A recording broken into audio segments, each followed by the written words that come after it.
Yeah, it's quite a story. I think I don't know who put this in front of me other than God. It's like He's laying these breadcrumbs right in front of me, and I can't turn away. So my career was in electrical engineering. I have a degree in electrical engineering. I spent most of my career putting large contracts together for nuclear missile guidance systems or implantable drug delivery systems, cell phones, everything electronic that you can think of. Uh, Lockheed Martin, Raytheon, Northrop Grumman. I don't know if these companies are familiar to you, but most of the people in the world have heard of them. And then Lucent, Intel, um, everything electronic I was involved in for over 30 years. And I would speak to the engineers, but I would also have to speak to the finance guys and talk about their budgeting. And these are rather large deals and 8 figures of software only, no cost of goods sold. It's equivalent to a deal of about $200 million in hardware. Those are the types of deals we would put together, and intellectual property and design software and so forth.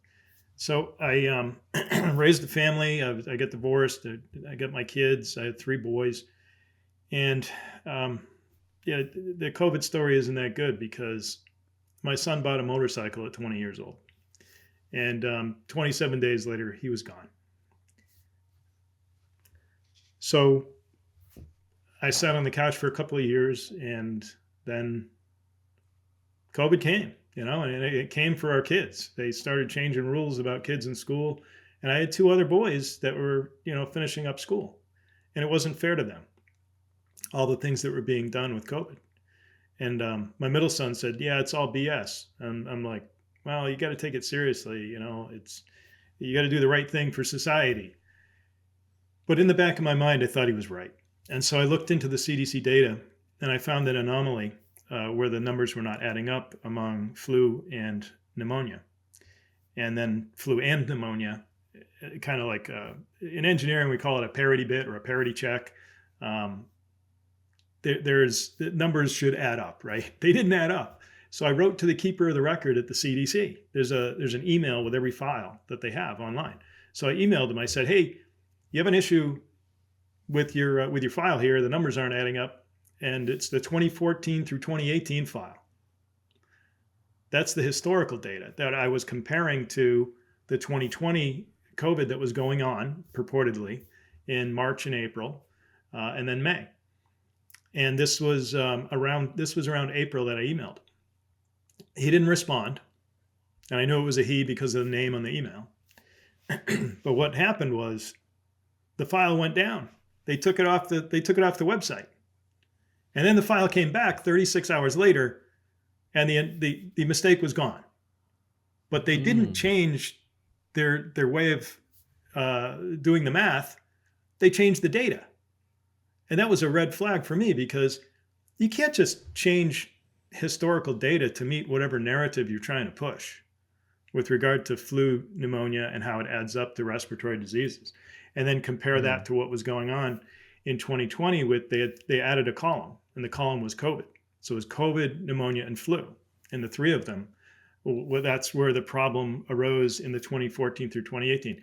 I can't prove any of this, Adnan, because I didn't save the files I was working online.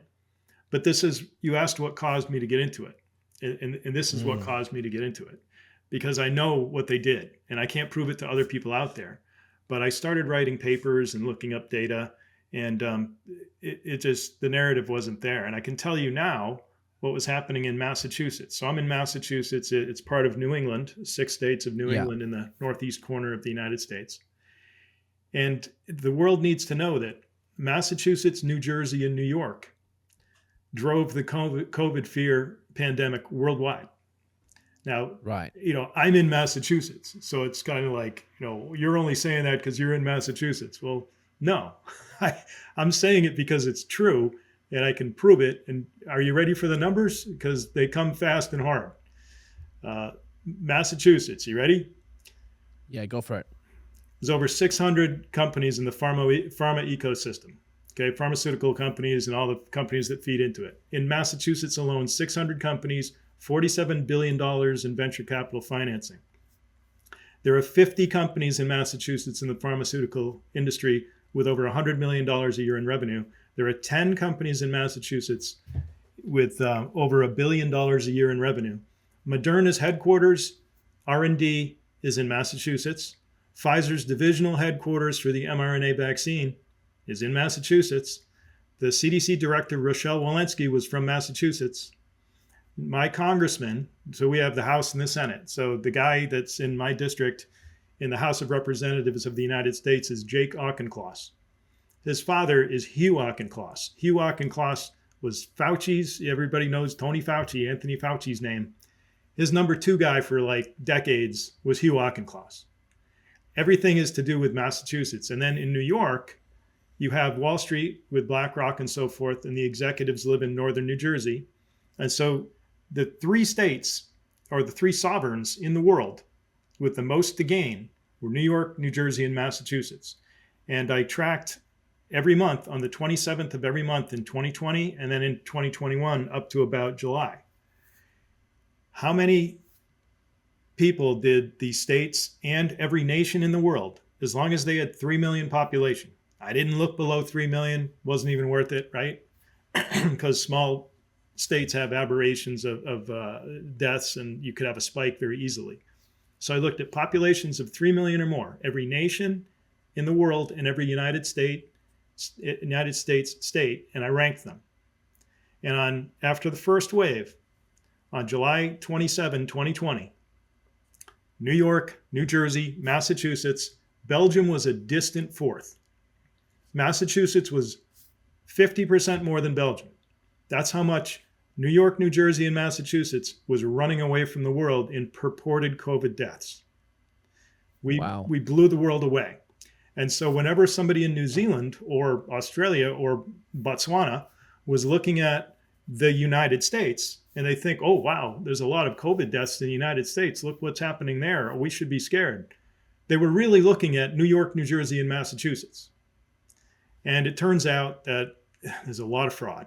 I can get into that in a little bit, but it's important that people know that a virus supposedly started halfway around the world in China. And the three worst places in the world, New York, New Jersey, and Massachusetts, were the three places with the most to gain from selling vaccines. By far. Wow. You can't get around that. Those are facts. Yeah. So yeah, that's crazy. So what was going on in the early days in terms of the development of the vaccine? With all the cases that were going on in these three states in the US, how was that sort of development of the vaccine in the early days was happening with all of these key pharmaceutical companies in Massachusetts and Fauci's number two and this ecosystem? What was going on? Can you give us a bit of a timeline on how everything went down in terms of building the vaccine and the pace of it, obviously?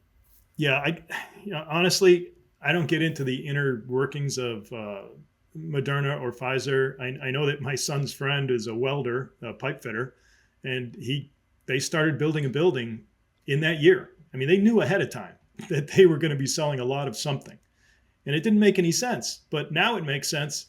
This kid got a job and had to drive up to Andover, Massachusetts, and he was working on the Pfizer's new building there. And if you look that up online, Andover, Massachusetts is the center for the Pfizer product for R&D.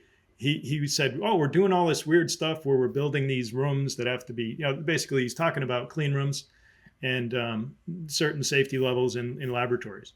So he was working on all the welding. The climate in Massachusetts, now you mentioned cases. I never look at cases. Cases can be fraudulently applied by just dialing up or down the cycle threshold of a PCR test. And so cases didn't mean anything to me. And hospitalizations did mean something. So I would look at hospitalizations. But what really meant a lot was deaths. Are excess deaths really occurring more than normal? And that's what really caught my eye. And if you look at New Jersey, New York, and Massachusetts, there were a lot of excess deaths. More than anywhere in the world. People did die in excess. It was not fraudulent excess deaths. They were real excess deaths. I know because in Massachusetts, I have 500,000 unredacted death certificates that I got from the state. When I say unredacted, I mean for each record, for each decedent, each person who died, there are 315 columns on a spreadsheet. I have the first name, middle name, last name, parents' names, where the parents are from, where the parents were born, the medical examiner's or certifier of deaths license number, address. I have the burial plot. I have all the causes of death, where the person died, under what circumstances. It's all in there. I have everything. So from the death certificates, I can determine these people really died. These are not fake deaths. New York won't show the data. I don't believe that many people died in New York. Their graph is even steeper in terms of a Gompertz curve. If you don't know what a Gompertz curve is, it's when a disease enters society, if it's deadly, you're going to have a lot more people getting it really fast. And then the back slope of it is less. So you have a steep up curve, and then it tops off, and it starts going down. But the down slope is a little less. And it's not linear, obviously. It's kind of like, it's not a sine wave. It's a Gompertz curve. I have the equations in my book. New York's was not natural. It just couldn't have happened. But I have Massachusetts data, so we can stick to talking about that. Yeah, yeah. So, in terms of the data they're looking at, you know, what I'm hearing is you're saying, well, there was a lot of death that happened because of the COVID virus. A lot of people got the virus, and that was the cause of the death. Sort of. Okay, so Sort can of. you break that down, the causes of those deaths, and Yeah. and where where do you see the fraudulent activity going on in recording the causes of those deaths? Yeah, I'll get into that. The Sure. I interviewed a medical examiner in Boston for 3.5 hours and went through hundreds of death certificates with him. Okay. He told me what happened. The medical examiners were afraid of getting COVID. Now, in other parts of the world, they're called coroners a lot. So coroner, medical examiner, they're licensed medical doctors, but their specific job is like Robert, what's his name? I forgot his name. I'll just say Janice Gravetti. So Janice Gravetti is another medical examiner in Massachusetts. She's one of the named defendants in my lawsuit against the state in U.S. District Court, District of Massachusetts. And she certified around 400 deaths in 2020. She does about 400 a year. That's how many people a medical examiner writes reports on. That's not 400 autopsies. There's a lot of autopsies, but not 400. But she certified over 400 deaths as a medical examiner. So what did the one that I talked to say? He said that they were all afraid of getting COVID in that first wave from dead bodies, which is crazy because dead bodies don't breathe. And if it's respiratory and they're wearing gloves, they can't get it through fomites, through touch. And they can't get it through breath because the person's not breathing, right? And they're not evaporating stuff through their skin either. So, Right. so the doctors weren't thinking clearly. They're not thinking like real scientists. They're just being afraid like everybody else that there's this killer virus going around. They didn't show up to Sure. work. That's what I'm trying to tell you. They didn't do blood labs. They didn't do tissue samples. They didn't do imaging like they normally would when a person dies. And what they did was many times they called up the old folks home. I'll get into age in a minute. They called up the old folks home and said, "What happened?" And the nurse on the other end said, "Well, she was 92. She was coughing and then she died." Okay, COVID. They just called everything a COVID death. It happened over and over. So was COVID involved? I mean, maybe if somebody's 92 and they catch a cold. But the other thing that happened that's the more important thing is the staff in the elder care facilities didn't show up to work. So they had half the staff either was sick or they were afraid. They were afraid of catching it from the old people. Now, if you're 90, 92, 95 years old, and you're supposed to walk down the hallway 50 feet twice a day, that bears weight on your legs, especially your calves. Your calves, when the muscles constrict, they push the blood back up. Now, if you tell a person who's 92 or 95 years old, "Oh, just lay in bed and put this mask on your face. We don't have the staff to walk you down the hallway. So, maybe in a couple of weeks, we'll start walking you again. They're dead within 2 weeks. They get clots in their calves, right? And then they throw a clot. It's called throwing a clot. Goes up to their lungs. They get a pulmonary embolism. They have ventricular failure in their heart and they die. That happened many times. Pulmonary embolism was very high. Another one is pneumonia. If you have a 95-year-old lie in bed with no activity, their lungs fill up with fluid, they start coughing, and they can't fight infections like you and I can because, well, you're a lot younger than I am, but I'm 59, by the way. I'm going to be 60 this year. I still have an intact immune system, and I don't have to worry about that. But if I lied in bed for 2 months with no activity, my lungs would fill up and I'd die of pneumonia too. So most of the death was actually caused, they say the big word, iatrogenically, right? But really it was just neglect. When they neglected all these old people, they wiped out 8,800 of them in 9 weeks in Massachusetts from mid-March to mid-June. And the curves show that, and the age groups show that. So in 2020, I'll just tell you right now, the average age of COVID death in 2020 was 81.3. The average age of excess death, when you strip away what's normal, what was left over, that's what I call excess. And what would normal be? I use a linear least squares algorithm approach. It's just basically approximating a line among 5 points, 2015, 16, 17, 18, and 19. Based on that being normal, what's left over? It was between 79 and 82, the excess death. Now, 81.3 is right in the middle of that range. So you could argue that COVID was responsible for the excess deaths in 2020. But then in 2021, all of a sudden on a year boundary, there's a 16-year difference. The average age of excess death was between 59 and 69. And the average age of COVID death was 75.8. So even though the average age of COVID death dropped 6 years in 1 year, it was not in the range of excess deaths. So the excess deaths, they weren't coming from COVID. It was all a big lie. And I found there's something called, Adnan, do you know what a Simpson's paradox is? Should I explain that? No, I don't. Go ahead. Okay. So let's say you have a signal that comes in at -1 and another signal at +1, and you're looking at the combination of the two signals. Well, the combination of those is 0. And you say, there's no signal. So what happened in Massachusetts is that we culled or killed or allowed to die 8,800 extra people in 9 weeks in that time frame. And they're not available to die again. So we called all these old people, and then COVID or seasonal respiratory flu and COVID and cold season came back. Boston and Massachusetts is a cold weather climate in the winter. We get a lot of snow. It gets cold. So when that season comes back, people start dying again.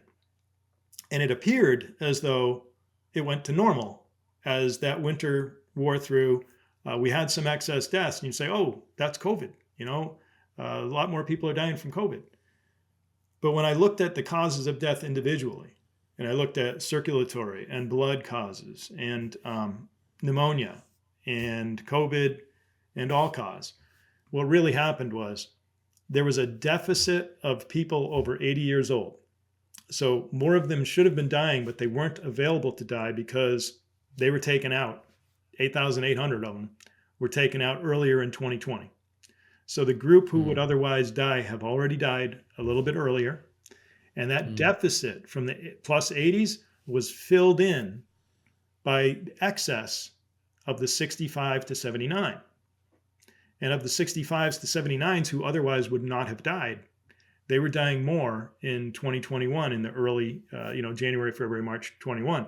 And so the excess of the 65 to 79 for 5 months, the first 5 months of 2021, when they vaccinated everybody, especially all these people in these age groups I'm telling you about, it appears as though there's no excess death, but there really was. There was excess in the people who were getting vaccinated that was offset by the deficit of the 80 plus people.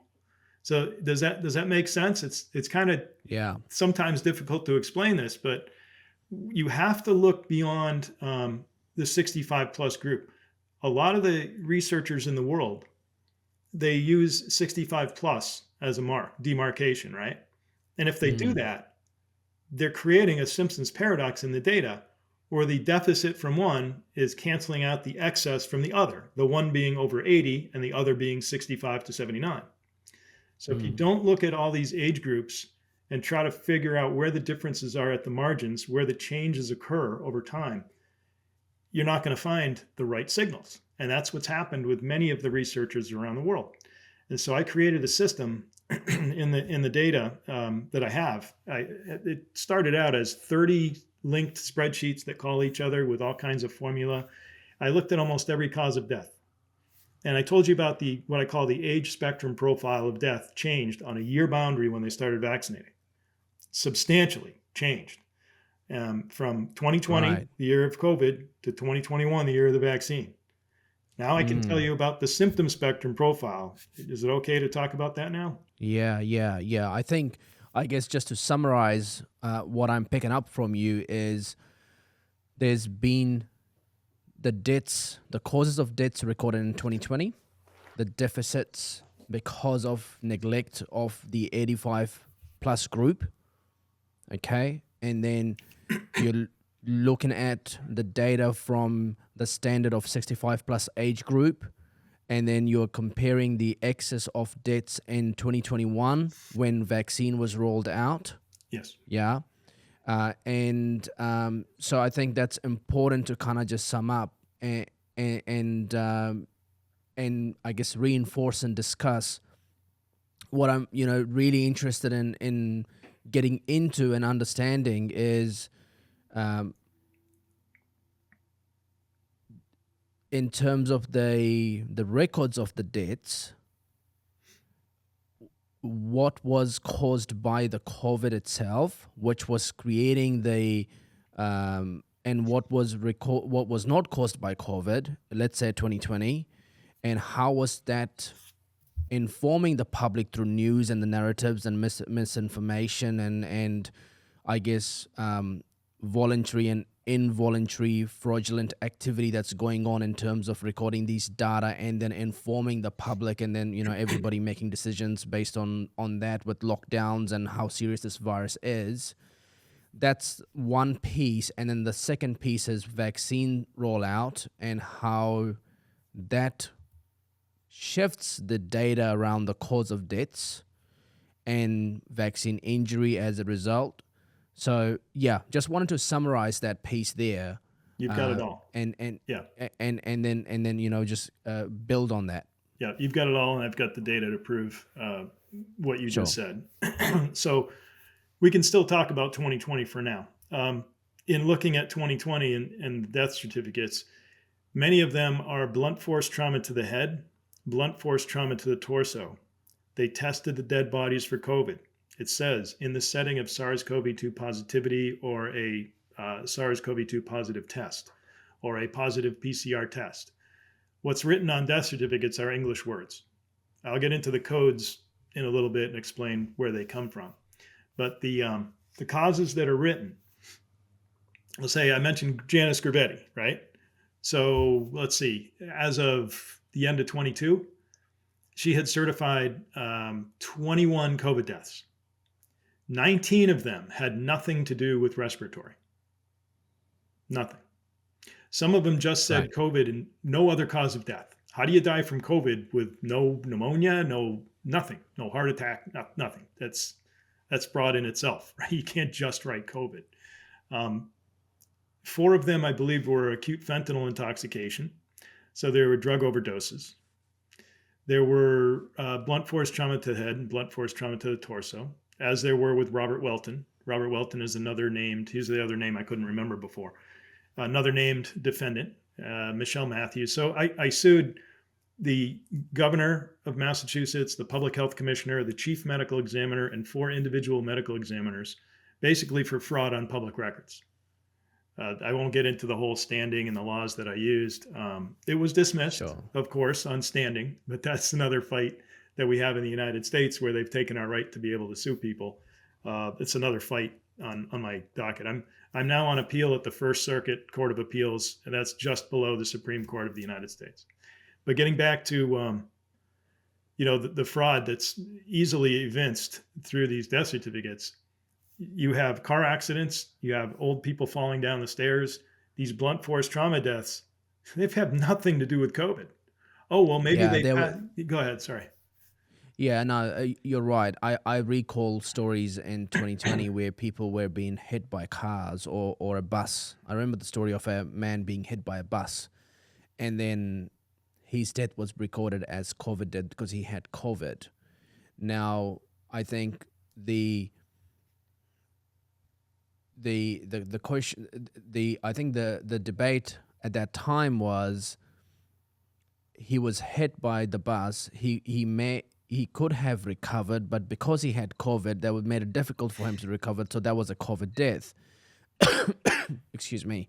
So that was sort of like that debate going on at that time, and I also, which I want to hear your thoughts on that, but also I there was lots of news about how a lot of these deaths were corrected in terms of data.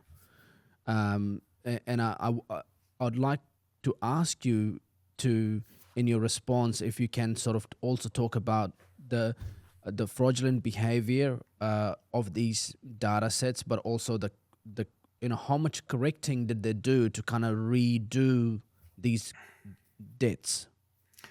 Yeah, I'll mention that when I got the data in 22, the first I was afraid because I had all this data nobody in the world had. I was kind of scared actually, so I wanted it out of the country as soon as possible. I asked Joel Smalley. He writes under the name Metatron. He's in the UK. I asked him to do the first, take the first cut at it, and within 48 hours, he produced an article showing that all-cause death was. Well, I don't want to speak for his article. You can read it, but there was some good data in there that he proved. So that was, it was early. No, it was February, I think. 2 weeks later, here's the point. 2 weeks later, after he produced the article, read by a lot of people, he has a pretty good following. Massachusetts dropped 4,081 deaths from COVID off their rolls. They said, "Oops, we made a mistake in the way we count COVID. We're going to drop 4,081 COVID deaths." I'm not talking cases or hospitalization. I'm talking deaths. We had 20,000. So out of 20,000, they removed 4,000 because it 4,000, was just not. like that. 2 weeks after he wrote the article, after I got the data, like, oh, hey, sorry, and they just dropped them right off. It's kind of ridiculous. So, but that wasn't nearly enough. I mean, there's no way anybody can really know, but I will tell you it's between 80 to 90% of the purported COVID deaths had nothing to do with COVID. They were allowing the people to commit fraud, people being the medical examiners. Now, why would they do that? Well, because it was incentivized.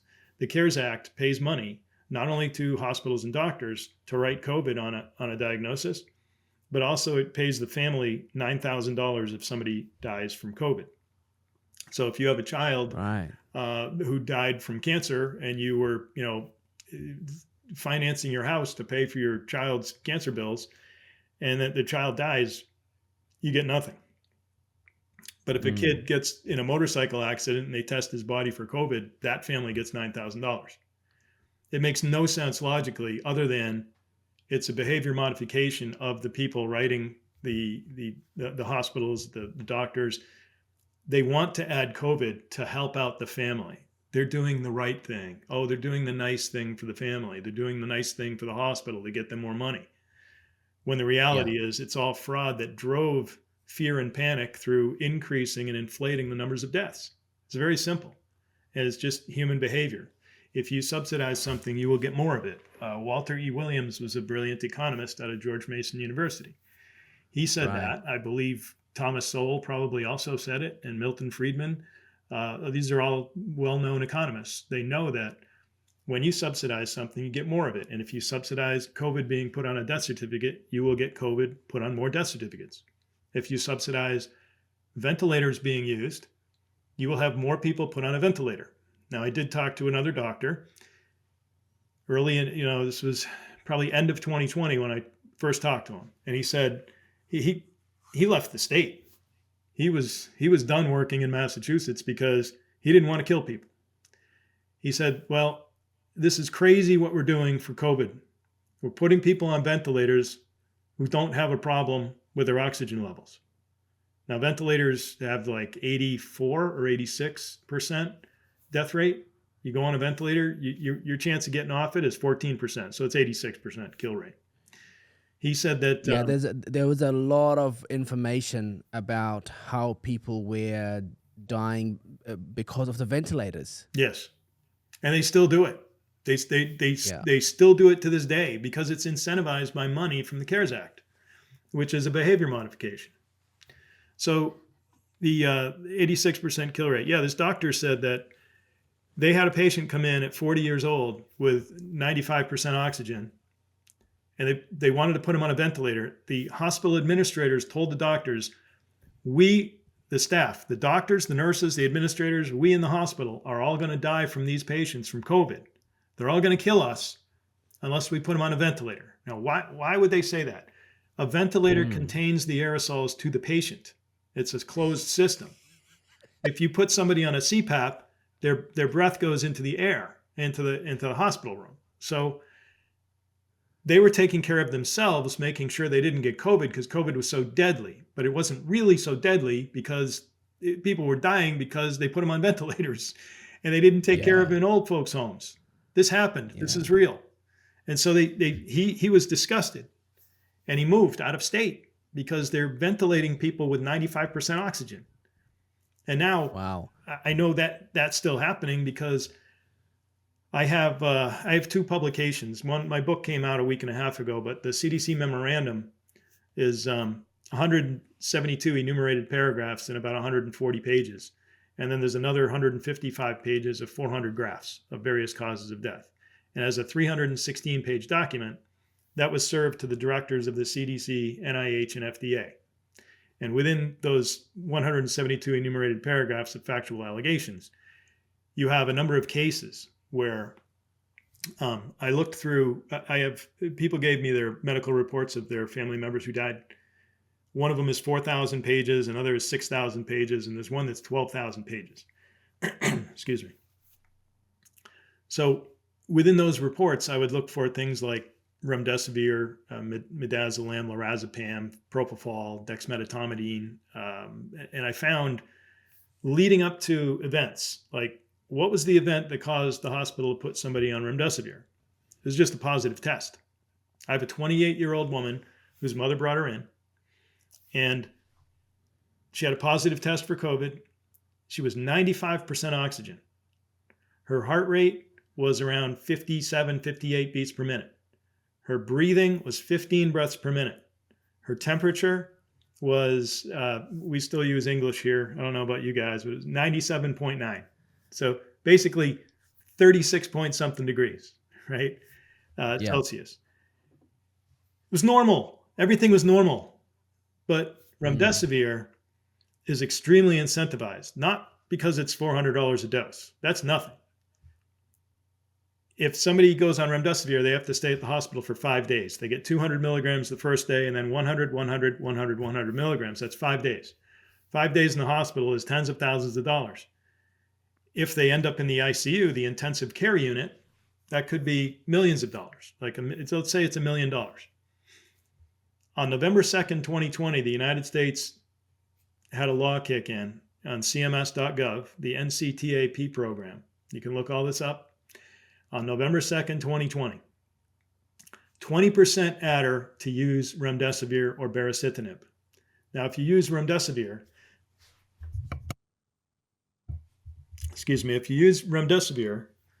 then it's the 200. So they got a positive test. All of her vital signs were fine. She was not in distress, but they gave her remdesivir anyway. 20% on $1 million bill is an extra $200,000 to the hospital for that one patient. And they did this over and over and over, patient by patient. They lost so much money during COVID because nobody went to the hospital. Everybody was afraid to go to the hospital. They made all that money back up by these incentive plans by the government. So if you incentivize something, you get more of it. So you go in the hospital, you get a positive COVID test. Now they get COVID there. They're going to make money on the COVID diagnosis. They hit you with remdesivir. So the entire hospital bill, whatever it ends up being, is up 20% extra for using remdesivir. When that was over, they hit her with midazolam, lorazepam, propofol, dexmedetomidine. Like I said, this is a standard course in the United States, and fentanyl. That suppresses your breathing. So then they put her on a Mm. ventilator, and ventilators are notorious for bacterial lung infections. Mm. Well, that bacterial lung infection, maybe the ventilator scored a little bit of her mucosal defenses in her lungs or whatever's down the trach. She got a bacterial lung infection that went septic, and then they hit her with vancomycin. Vancomycin is a very strong antibiotic that is known to kill the kidneys. Everybody will tell you remdesivir kills the kidneys. Well, maybe it does, or maybe the combination of both. But I can tell you that it's up over 100% acute renal failure, that's sudden kidney failure in the United States. At 2,000 excess deaths in just 21 and 22 alone. Mm. Just 21 and 22. 2,000 excess deaths going down to the age of 16 in Massachusetts. It's not COVID. It's not COVID killing these people. They go in the hospital, they get killed. And in Minnesota, I also have their data. So in Minnesota, 1,600 excess people in those 2 years.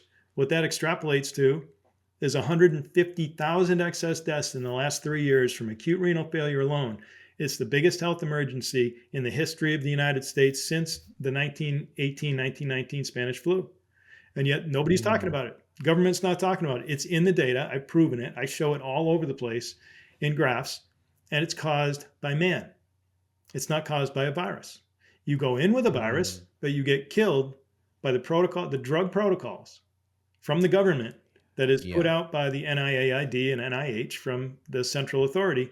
And the doctors won't go against what the government says, because if they do, they'll have their license to practice suspended or revoked. So they just go along with what they're told. And that is how we got where we are. Now, I can go into the vaccine stuff in a minute, but where do you want to go from here?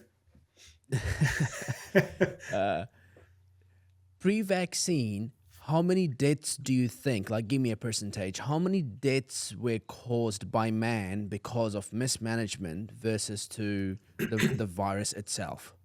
So if we take round numbers in say Massachusetts, and Massachusetts is different because I'll get into that in a second, but just let me do the math first.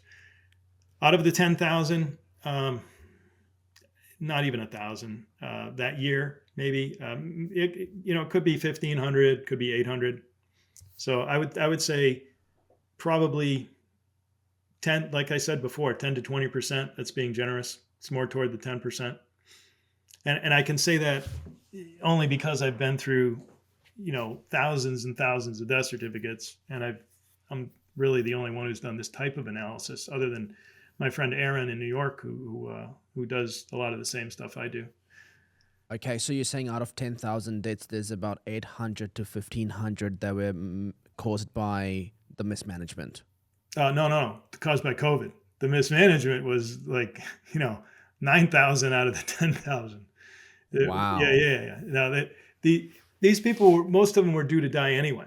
And when you get into the younger ages, when you look at the death certificates, what you see is um, mitochondrial disease. You see, you know, uh, cerebral palsy, multiple sclerosis, tons of diabetes, lots of diabetes, especially in the obese. Right, the obese people got hammered.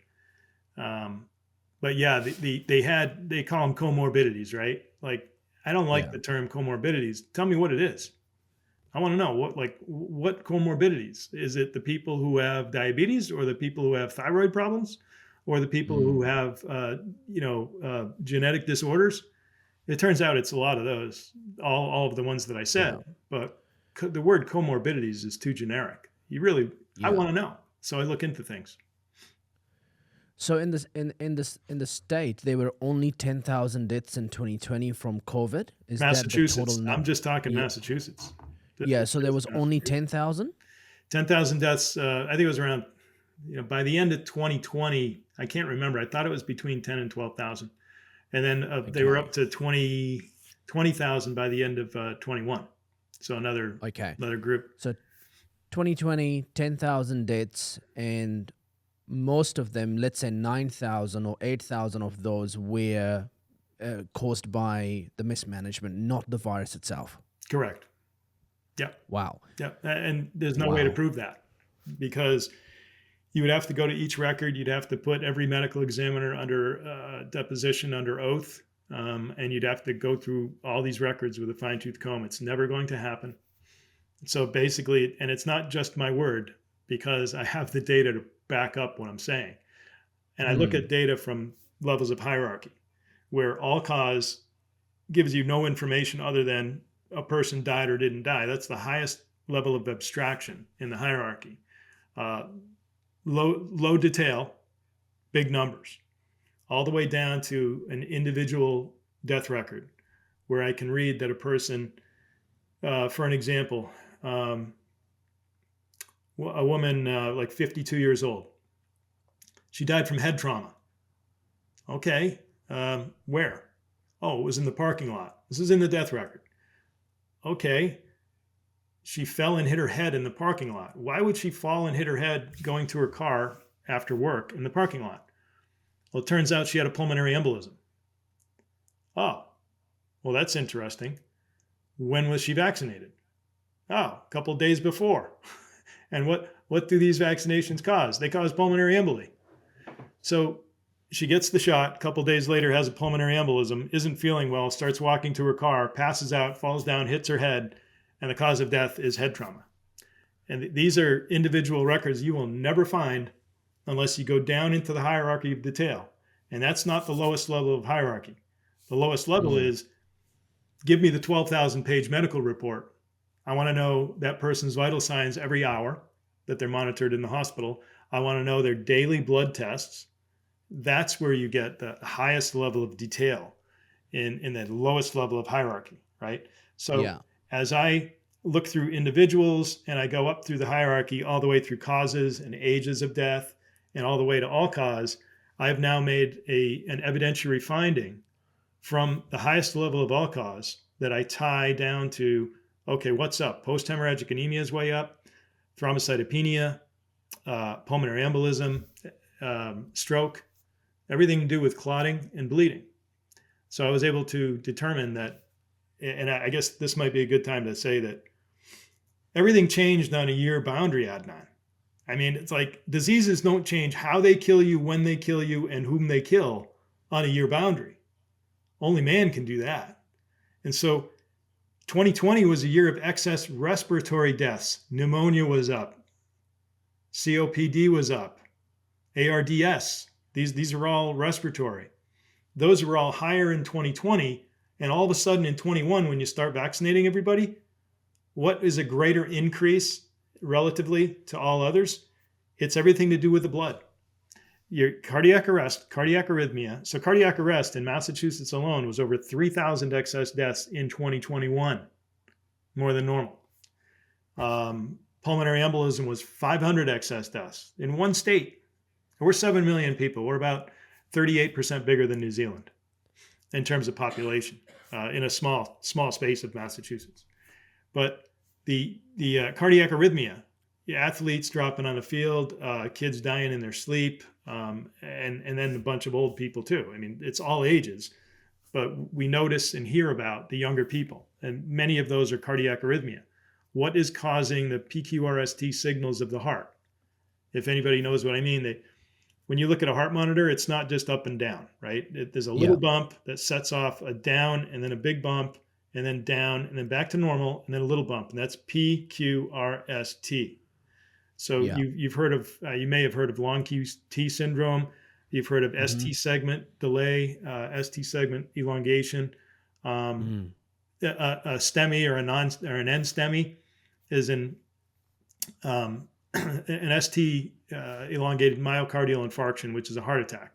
So it's either a STEMI or an NSTEMI, right? A non-ST segment elevated myocardial infarction, or it did have to do with that. So when you change the signals of the heart through whatever, for whatever reason, like some of the cells were killed and it left behind apoptosis and calcification, which can change the electrical signals throughout the heart.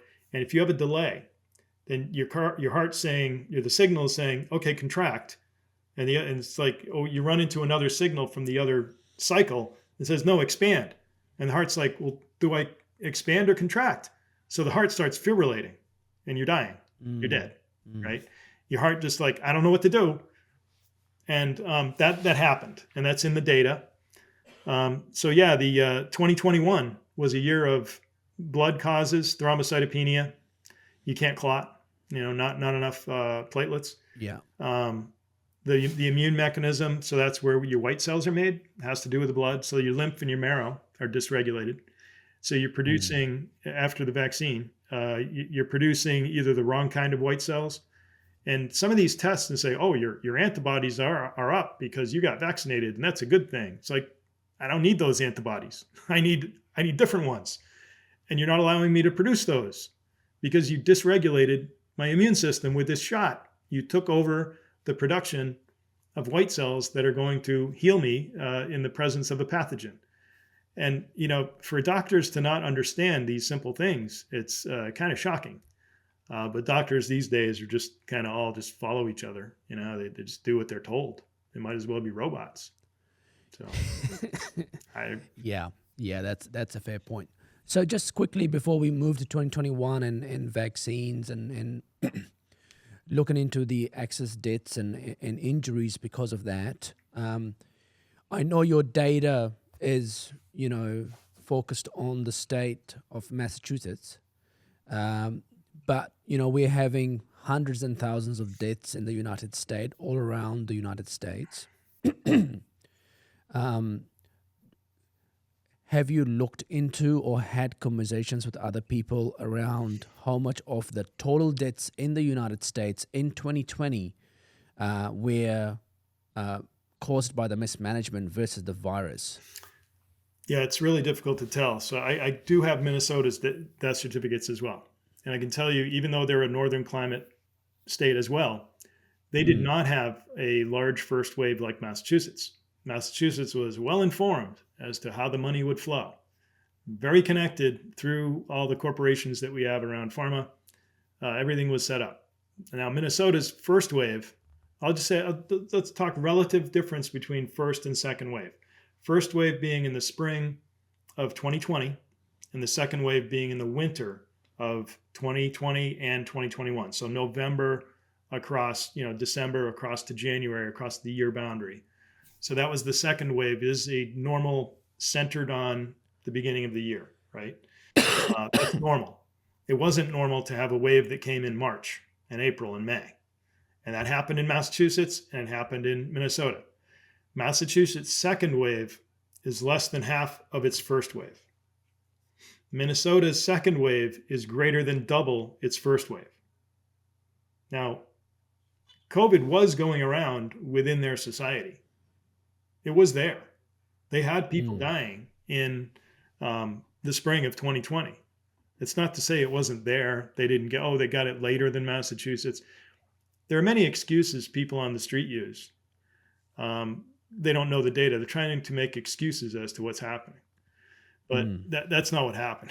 What happened is throughout the summer when nobody was dying, Minnesota got the message, you're going to get a lot of money if you use remdesivir, if you use a ventilator, if you put COVID on a death certificate. And so the second wave in Minnesota got really big, but it wasn't as big in Massachusetts. So those are two states that are completely disparate from each other. And if you were to combine the graphs, you would create Simpson's paradoxes, right? Now, if you were to look at the rest of the country, nation, Louisiana had right around Mardi Gras. I believe that COVID is real. I believe it killed a lot of people. I believe it has some weird prothrombotic effects that also affect your brain. Because when you start poking holes in the capillaries of your brain, your body's trying to repair them, but you have stuff going on like brain fog and these weird things. Yeah. I had a severe vertigo. I was in the hospital for 8 hours. I couldn't walk. I had no balance. I thought the whole world was flipping upside down. Yeah. So I can't really answer your question fully because I think it's folly to look at the United States as a whole in any regard. We have different climates, north to south. We have cold weather Mm. to really hot weather in the winter. Florida is warm in the winter. Massachusetts is very cold. So is Minnesota. Washington State, Oregon, they hardly have a day that doesn't reach 55 all year long. Even in the dead of winter, they're in the 50s in the middle of the day. Yeah. And they're as far north as New England, but because they're over there on that other coast, it's a temperate climate. Vancouver, Canada, hardly ever gets below 50 degrees as a daily high, Mm. even in the dead of winter, even though they're in Canada and you think they're cold. All these things matter as far as how Yeah. seasonal respiratory virus, goes through a society. Yeah. The Southwest is all dry and arid in the United States. The Southeast is very hot and humid, extremely humid. So you have very different climates and very different modes of transportation. In the Northeast, Mm. you have a lot of people that ride subways, we call them, the trains that go underground or even elevated above the ground. Basically, commuter transportation, commuter rail transportation. People are touching the same handles, the same handrails, the same doorknobs, the same buttons. And for that reason, in the Northeast, when you have people all touching the same stuff because they're using commuting means of transportation, they pass things to each other. And then say you go to the West, maybe go to Texas. There's no subways and stuff like that. Maybe some Yeah. people are riding buses, but everybody's got a car. So if you're isolated in your own car, instead of being in a whole group of people all breathing the same air and touching the same surfaces, you're going to have a different means of communicating your disease to another person. All these variables have to be accounted for, and to look at the United States as a whole is a waste of time. There's too many. You can't keep track of the variables. I don't like any studies, except Mm. like when Ed Dowd does a study with the insurance data, and his guys Carlos Alegria, Yuri Fonseca, that do their analyses. That's valid because they're looking across these age groups from these insurance data, and it's really, really good data. That's the only level of data at the US level that I would trust. When they talk about Mm. heart disease or kidney failure, I need to look at each state to see what's happening because the policies in each state are different.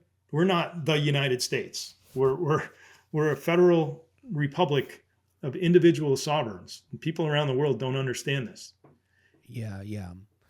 I guess I'm trying to understand or answer the question around if the most of the deaths, um, especially in the state that you have studied, were caused by mismanagement and not COVID. Was the response and the lockdowns and all these rules were in excess? Yes, you do believe COVID exists and it's deadly, but it's not that deadly for everybody to shut down the world. Yeah, it's the word rare is used too much, and it has no meaning anymore because they're lying when they say rare. It's vaccine injuries are rare. Really, I got a lot of people to introduce you to. A Yeah, lot of yeah. deaths, and you're going to be shocked when I get into that part of this story. But Yeah, so let's get into that. Let's get into the vaccine data. Vaccines are introduced, okay, and obviously, there's millions and millions of people have the vaccine. yeah, And so, what data have you studied in terms of the vaccines and the injuries it's caused, and also the deaths that are in excess to the natural causes of death by the virus itself? okay. I was driving to the gym in January or February of 2022. It was January, and I heard on the news a 7-year-old girl died from COVID, and I thought that didn't happen. Not unless she, had some type of disease and she was bedridden and she was very unhealthy. This was a healthy girl. She died from COVID. Like, okay, well, I'm going to look into that. I had done a few we call them FOIAs, Freedom of Information Act here. Now that's the federal law, and each state has a different law. In Massachusetts, it's called a public records request. You can make a PRR request for government data. And so I asked for 8 different things.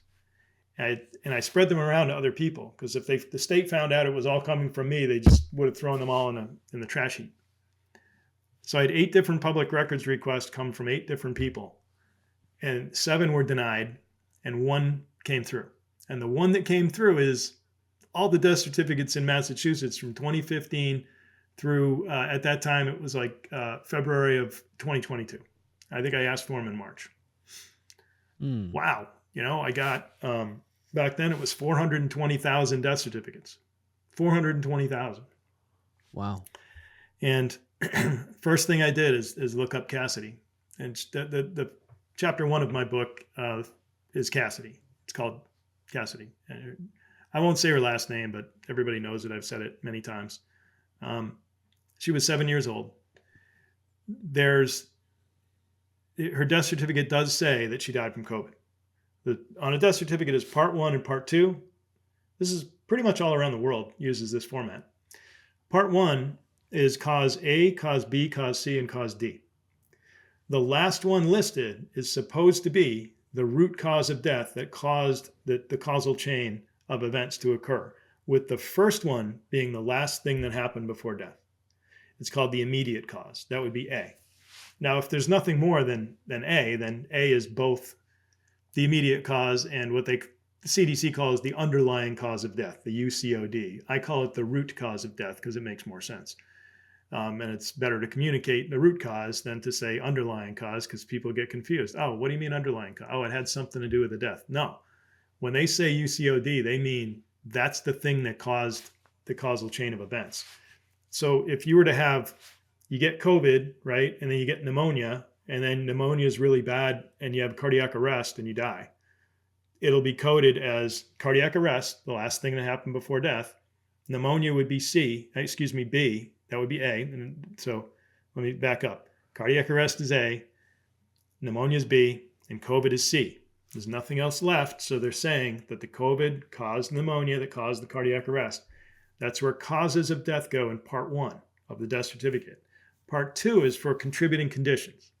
And that could be things like diabetes, asthma, chronic conditions that somebody has that might be a smoker. They might say, oh, well, he would have had a better chance if he wasn't a smoker. So, yeah, Cassidy's death certificate. I'll say part 2 first. It said asthma and fungal and bacterial pleurisy.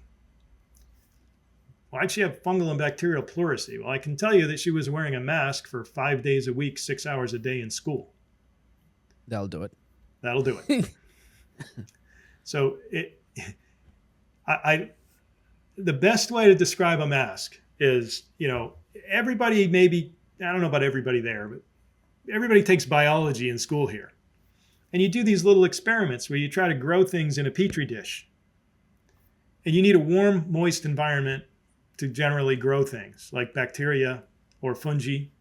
You can't grow a virus without a host, so you need living host cells, so you can't really grow virus. But in a petri dish, you can grow bacteria and fungi pretty easily. You've seen them grow molds and little white stuff from Streptococcus bacteria. Yeah. Imagine your mask is a petri dish, and you strap it to your face and you hold it there for 6 hours. And these people think they're saving themselves from whatever's in the air. They're really, they breathe out and then they grow everything in their little petri dish on their face. And then they rebreathe it and they suck it deeper into their lungs than they otherwise would have. It's just disgusting. So she died with that. That's part 2. It actually had nothing to do with her death. But I wanted to deviate on the masks here for a second. Sure, yeah. So then part 1. Here's the kicker. Complications of coronavirus 19 viral infection. That's it. That's all it said for causes of death. How do you have complications of something with no complications listed?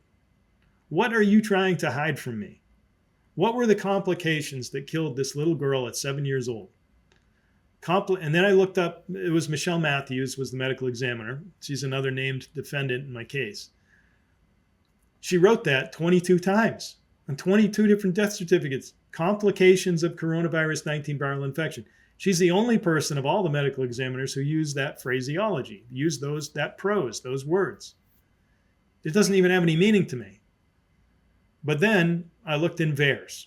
VAERS is the Vaccine Adverse Event Reporting System in the United States. It's put out, it's a joint venture, I think, with the CDC and somebody else. It's under HHS, Health and Human Services.gov.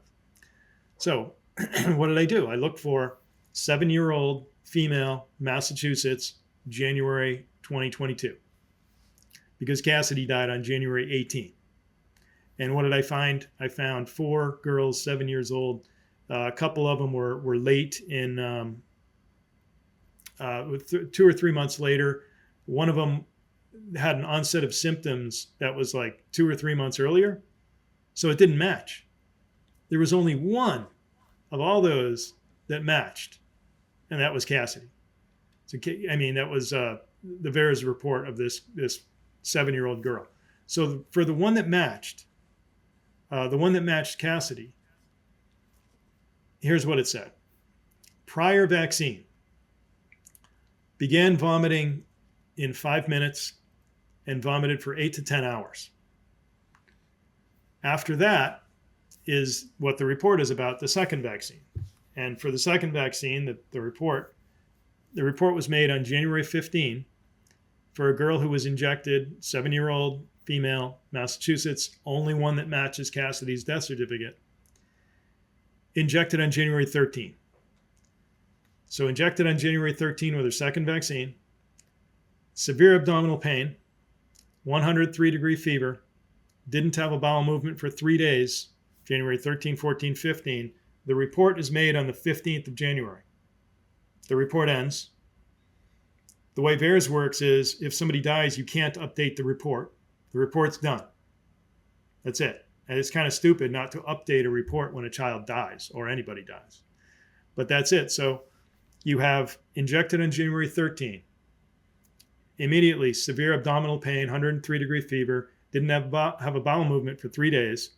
And then you have Cassidy, whose death certificate says she died from COVID on January 18. And in the first chapter of my book, I list all the VAERS reports about 7-year-old females in that time frame, and I list all the death certificates, and I show you that it cannot be anybody else. So what they did is they went on the news and they told everybody that this little girl died from COVID when she really died from the vaccine. And in my lawsuit, I'm asking the judge to order the state to tell us, is that the same report of that girl? Was she vaccinated on January 13? And if so, the state needs to correct their fraud that has actually killed more kids, because many more kids, their parents went and got them vaccinated because they feared COVID when it wasn't COVID that killed her, it was the vaccine. So that's just one. In doing this, I matched a number of VAERS reports to death certificates where there was nobody else died that day, same age, same gender.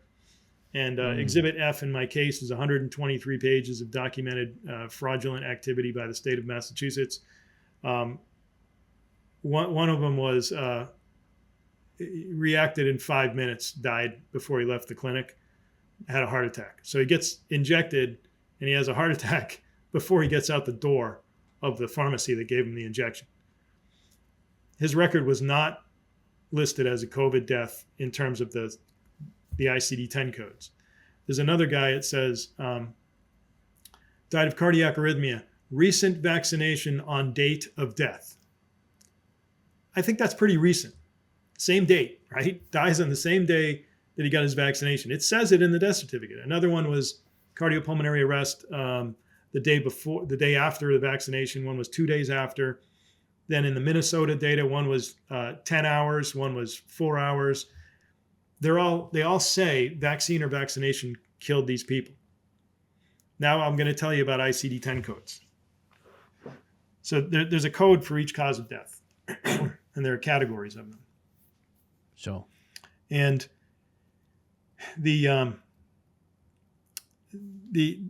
so for viral vaccines, there's a code called Y59.0. and there's another one, T88.1. It's other complications following immunization not elsewhere classified. It's a pretty generic code. It can be used for any of these immunizations or vaccines. You know, the COVID thing is not a vaccine. We know that. They just called it that to make it more acceptable to the public because the word vaccine was already accepted by the public. People wouldn't take a, novel gene therapy drug never before used in humans en masse. That's what they should have called it. Who's going to sign up for that? Instead, just call it a vaccine. And so what they did was they changed the definition of the word vaccine in 2020. That's a fact. In order to be able to include this gene therapy drug that was never used in humans before, like they did. And it has not been tested the way they say it's been tested. It's all a lie. So getting back to the codes. Solomon Kizito was 60 years old in Massachusetts, died on January 16, 2021. 2 weeks into the vaccine program, right? 2 weeks. The guy dies. And on his death certificate, it says, acute bronchopneumonia in the setting of idiopathic thrombocytopenia in a person vaccinated 11 days prior. All right, so that's a lot. I mean, they don't actually write what's on A and B and C. They write sentences across these lines, and the computer at the CDC, the central point of failure, has to figure out what do these words mean. And they have a parser that looks at the English words that are written, and it applies the codes automatically. And on Solomon's death certificate, because it said vaccination, it picked up the word and it coded Solomon's death certificate with a Y59.0 and a T88.1. The software worked. That's great.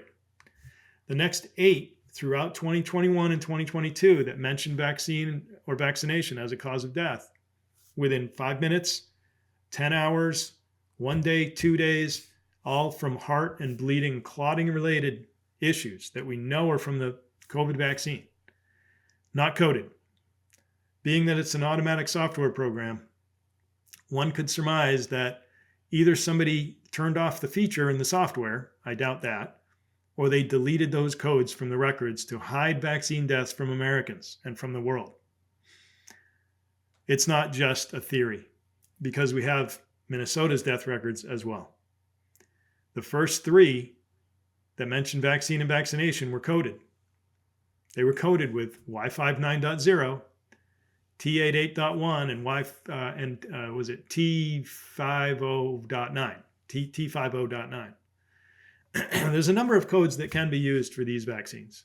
There's a lot of generic codes, but the big one is Y59.0. You should really key in on that one.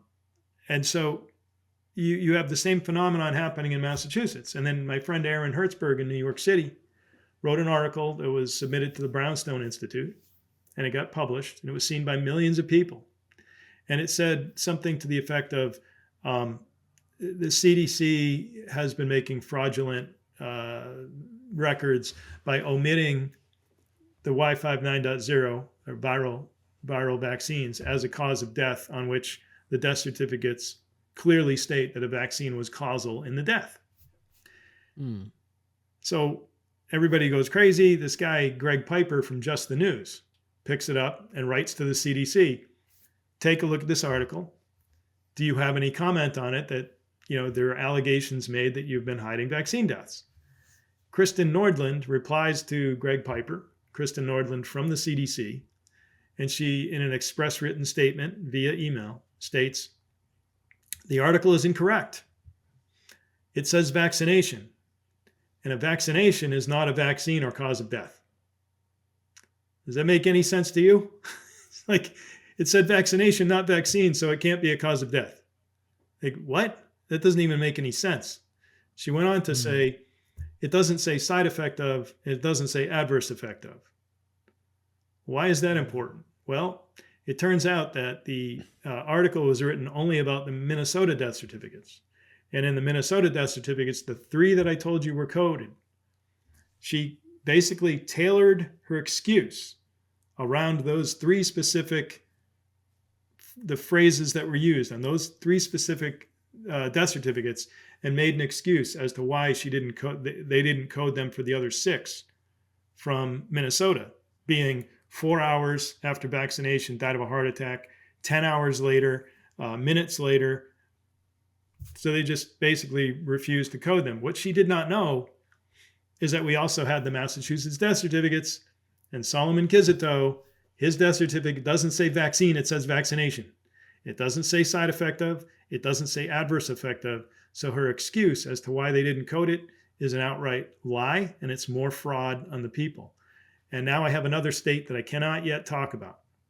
And in that state, I have found 4 records say vaccine or vaccination, clearly killed by vaccine or vaccination. Only 1 is coded, and it was early in 21. They started deleting the cause of death being Y59.0. They started deleting it after the first half of 21, and they're hiding the vaccine deaths from the American people. And I have these records, and this is all proof. Wow. How many deaths do you think, or based on the data that you have looked into, have been caused by vaccines? Excellent. I'm really glad you went there. So I have the individuals, and I can go up through the hierarchy. What did these people die of? The individuals that I found, when they died from a vaccine, it was arrhythmia, pulmonary embolism, cardiopulmonary arrest is written on a lot of death certificates, thrombocytopenia, acute post-hemorrhagic anemia. So I went through all the death certificates, looked at all the causes, and I tracked the causes. I told you they changed from respiratory in 20 to blood and circulatory in 21 and 22. Well, the numbers are stark. They're just, it's, if I showed you graphs right now, you'd be amazed. They're in my book. They're in the CDC memorandum. I'm on Twitter at JOHNBEAUDOINSR. So John Beaudoin Sr. If anybody goes there, you'll see, go to the media tab on my profile.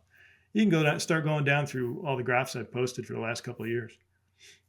So it started out with the acute problems. So the things that happen right away is like, I already said pulmonary embolism, and acute post-hemorrhagic anemia means sudden blood loss anemia. Now, because I have the records, and because it's like 100 people died, 50 more than normal, or 60 more than normal, I can go and look at every one of those 100. I just do a filter on that cause of death, and I can see all 100, and I start looking. 89% of them were non-traumatic. What that means is they weren't in a car accident. The surgeon didn't make an oopsie and nick an artery and they bled out on the operating table. These people had little holes eaten through their aortas, or they had a gastrointestinal hemorrhage, or they had a hemorrhagic stroke. Something ate a hole through a high pressure artery in their body, or a vein. So one of their blood vessels blew out, basically, and they bled out into their own body, sudden blood loss anemia or acute post-hemorrhagic anemia. These increases did not happen in the massive year in 2020. I told you, 8,800 excess deaths. There weren't any acute post-hemorrhagic anemia excesses in 2020. They didn't start till 2021. So the symptom spectrum profile of causes of death changed on a year boundary when they started vaccinating people. And it changed from respiratory in 2020 to much greater excess of circulatory and blood in 21.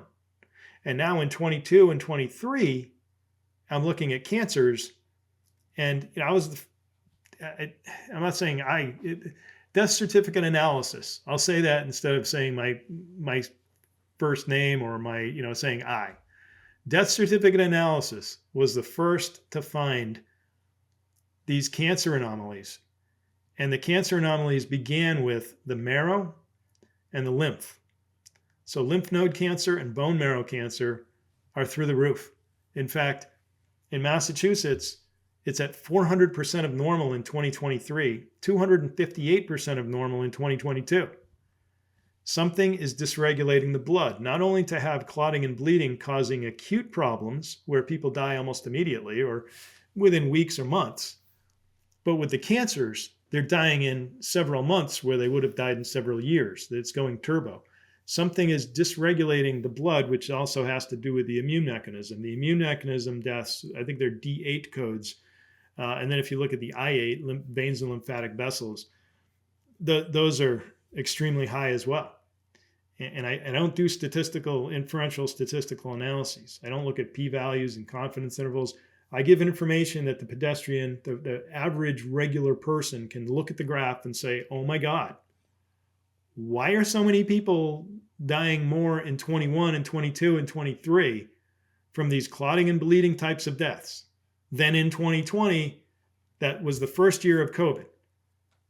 Right. So basically, what you're really doing is you're looking at all the causes of death, all the certificate data that you have, and you are looking at excess deaths by category, and then you are comparing those with, you're connecting them with the vaccine ingredients or how Well, the vaccine behaves, and then you are sort of determining that these are likely caused by the vaccine, not by natural causes. Is that what you're trying to do? yeah, I'm not going so far as to determine the cause, because I've been on many calls. I used to do 2 hours a week on one call, another 2 hours a week on another call. It's 4 hours a week with worldwide scientists and doctors.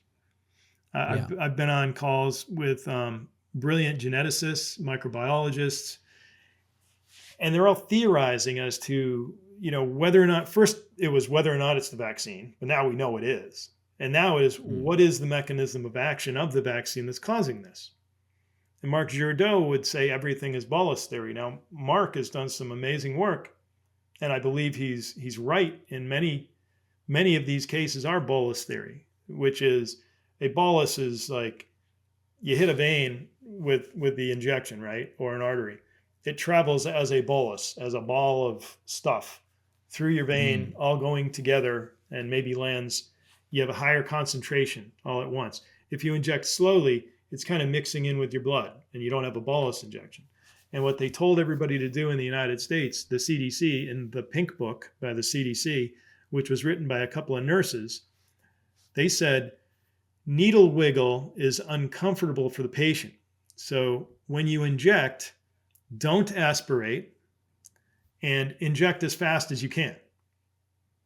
And so everybody's injecting really fast and not aspirating. Aspirating is pulling back on the needle to see if any blood comes into the syringe. And if the blood does come in, you're in a vein, don't inject, right? So they said don't aspirate and inject quickly, both of which create a bolus if you hit a vein or an artery. And where that stuff goes, when you transfect cells with these lipid nanoparticles, a lipid is a fat. It's like a fat bubble with mRNA in it. It transfects or it slides into your cell. Why? Because your cell is covered in lipids, in these same types of lipids.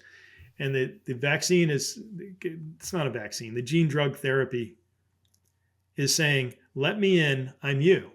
And the cell says, oh yeah, you have the same stuff around you as I have around me. And it lets it into the cell.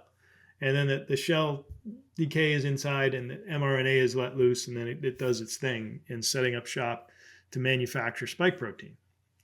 Well, the simple act of transfection in some people make your cells call to be killed, say, hey, I got a problem here. There's something non-human in me, and it's marked for death. The T cells come attack. They kill the cell. Now, if you have a bolus injection that lands in one place, say, let's say too much of it gets in the aortic arch, you wipe out a bunch of the endothelium. That's the inside lining of your blood vessels. It's called that all throughout your body, right? So whether it's a brain capillary or your aorta, your endothelium is that inside smooth muscle, that stuff, the inside lining of your blood vessel. Now, if you kill too much in one place, you've basically eaten a hole in your blood vessel. So yeah, we see a lot of that. To describe the mechanism of action that I just described to you is a theory. The scientists can't tell you exactly what's happening. And I know the public really wants to know for sure. But what I'm telling you is, for sure, people are dying more in 21 from clotting and bleeding. And when I go to the individual deaths to determine what happened It was the vaccine that killed them. They took the injection, their heart reacted, or their lungs reacted, or their brain reacted. I mean, Breonna McCarthy, well, I'll just say my second chapter is three strokes, 3 months. Diane Dubois got injected on, let's see, I forget the date of injection. She died on, I think, March 15th, 2021 in Massachusetts at the beginning of the vaccines, right? So she died of acute intracranial hemorrhage in the setting of thrombocytopenia in a person recently vaccinated. That's what it says on her death certificate. We know that the vaccine causes thrombocytopenia. She had an acute intracranial hemorrhage. Her head blew apart. She had a stroke right after the vaccine. She had a headache. The headache degraded. She had a stroke. She died. Hemorrhagic stroke. 2 weeks later, Breonna McCarthy gets injected. 30-year-old woman. She's just 30. Not married yet. She's a high school teacher. Taught at Methuen High School in Massachusetts. She had a headache right away after vaccination. It was so bad she went to the hospital. They sent her home with Tylenol. It was so bad she went back to the hospital with a headache. They sent her home again. She didn't recognize her sister.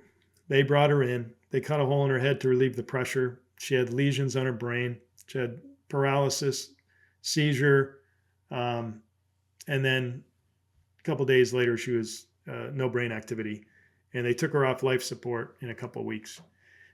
So it says she died little more than 2 weeks after the vaccine. But I know who wrote the VAERS report, and I talked to her. And it's a nurse and an extended family member. And I know it to be true that she reacted right away to the vaccine. And on her death certificate, you know what they wrote as the root cause of death? Yeah. COVID. They said she died of COVID. Mhm. Why? Because 4 months earlier, she had a positive test for COVID with no symptoms. She was asymptomatic.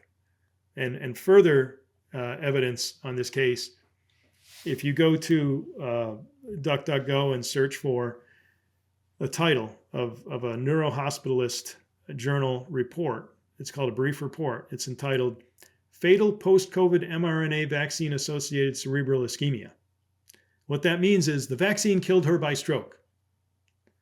Every paragraph in that report says the vaccine killed her by stroke. In fact, it says there are a number of reports, and there are several reports, and where thrombocytopenia is frequent. The words are several, a number of, and frequent relative to vaccines that cause strokes. They even go on to say this case is not a CVST type of stroke. That's a cerebral venous sinus thrombosis, which is a hemorrhagic kind of stroke. They say this isn't a CVST where thrombocytopenia is frequent, but there are a number of reports that of strokes from vaccines. Well, guess what happened 5 weeks after Breonna died? Eden was 17 years old. She took her injection less than 20 miles away from Breonna. She had a headache so bad, she went to the doctor. Not the hospital like Breonna, she went to her doctor. Here's some Tylenol, go home. Her headache was so bad that she went to the hospital again. She went to the doctor again. You have a headache. Well, the good thing is that Eden's headache resolved. But the bad thing is that when her headache resolved, she got her second dose of vaccine, COVID gene drug therapy. And she had a cerebral venous sinus thrombosis, hemorrhagic stroke, and died at the age of 17. Yes, she did have a congenital defect in a vein in her head. Did she deserve to die at 17? Could she have lived to 25, 35, 40, 50? She might have lived another 30 years, but the vaccine took her out. There's no question about it. So that's 3 strokes in 3 women in 3 months in one state. And then Amaya was 12 years old. They gave her 4 vaccines in one day, August 3rd, 2022. She had her 3rd COVID booster, or third shot. And then she had Tdap, meningococcal, and HPV. They gave her 3 in her left arm, 1 in her right arm. Yeah, got the headache thing and the stroke. She died of a cerebellar, tonsillar, and bilateral uncal herniation on August 29th at 12 years old. And they're hiding all this stuff. I found it all out. They're in my book. They're all documented. They're not going to arrest me or sue me because under discovery, I'd find even more. Yeah. So So yeah, I guess the how many going back to the I guess my question is based on your data 2021 deaths in the states that you've studied, yeah. how many excess deaths would you relate to the vaccine? In Massachusetts alone, well over 4,000. Wow. Well over 4,000. Um, It's 3,000 cardiac arrest, 500 pulmonary embolism, 400 cardiac arrhythmia, and then you've got acute post-traumatic anemia, thrombocytopenia. You now have the lymph node cancers and the bone marrow cancers, 300 of those. By the time you add up all the hundreds, a very conservative guess is 4,000. It's far more. It's far more, yeah. but And what 4,000. would you say to, I guess, what would you say to people who have a view that your data is biased and it's telling a specific story? There is absolutely no evidence that vaccines cause any deaths. We've got that same narrative in New Zealand with Barry Young, um, who released the data, pretty much, I guess, in similar lines to what you're saying in terms of the causes of deaths and its links to the vaccine. And excess deaths, yep, there has been an excess death since the pandemic, but that is probably more to do with older population and different factors instead of the vaccine. What would you say to that counter argument to your data? Uh, really, I would just say, hey, good luck with that. you know, because it's not my data. These are the official death records of Massachusetts, and I can show you where they inflated the COVID numbers. It's a fact. There's no question about Mm, it. It's sworn mm, to under pains and penalties of perjury in U.S. District Court. They can throw me mm. in jail if anything I've written, even if I made a mistake. They would love to throw me in jail. There are no mistakes. This is what the data is what it is. And I show where they're hiding vaccine deaths. I told you how they tried to hide them at the CDC. They're also hiding them in Massachusetts. Mm. And the ones that say the vaccine killed, it's like it was written on the death certificate. I didn't write that death certificate. It's not my data. They said the vaccine killed the guy. They know the vaccine killed the guy. They're not admitting it, but I show it to you. I bring to you the proof, the evidentiary proof from the Is it the individual code? record.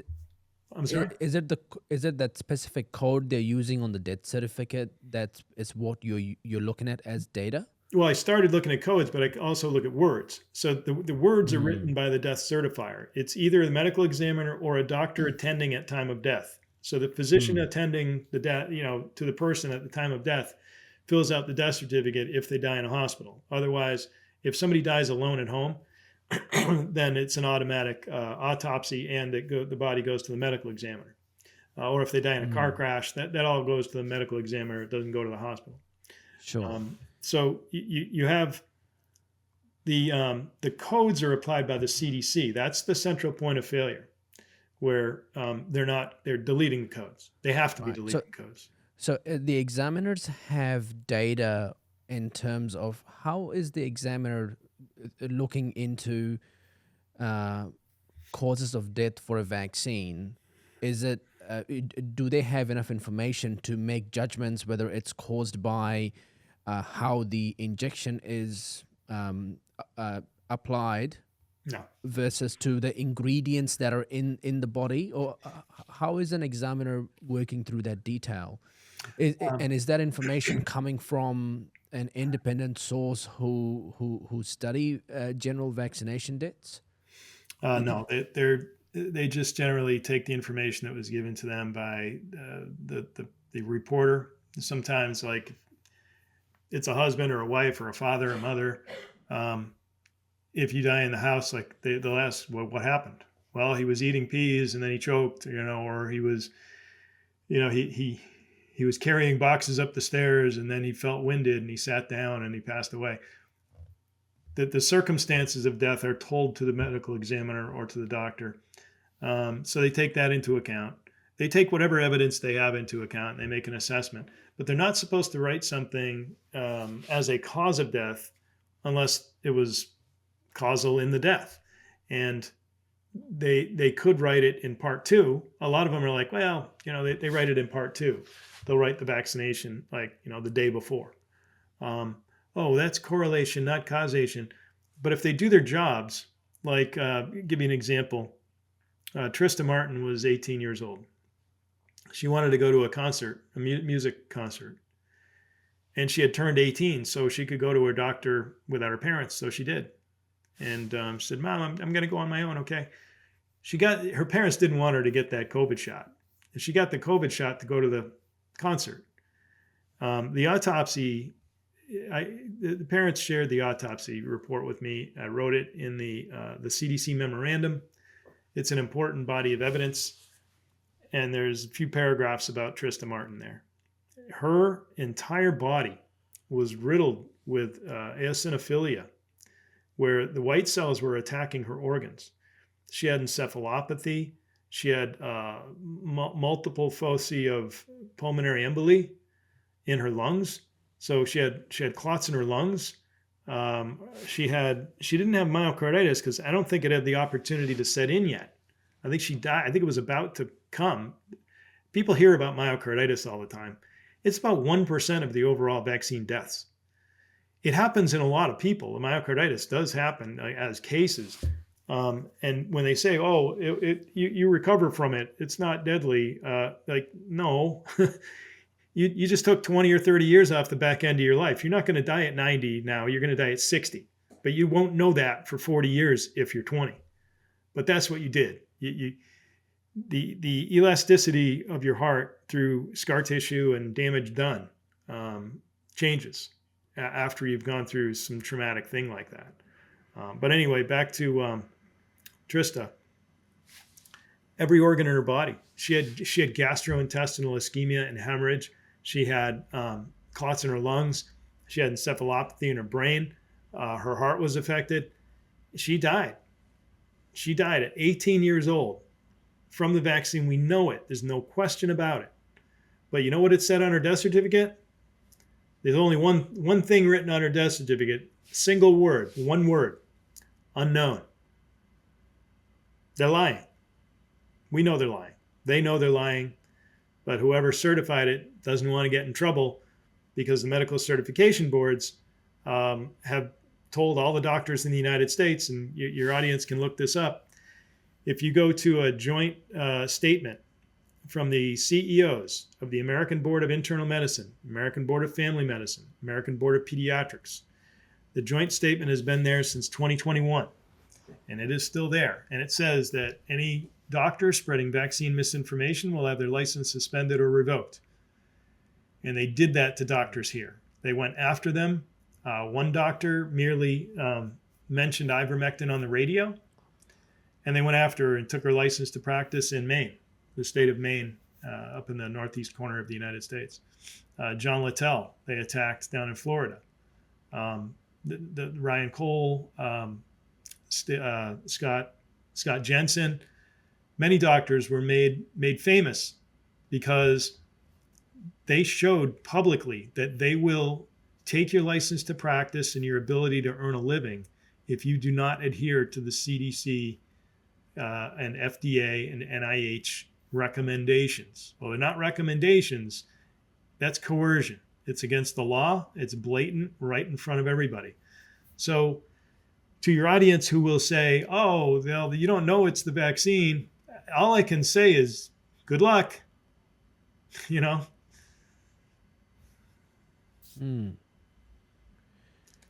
it's. I think it's important to, I guess, cover both sides, and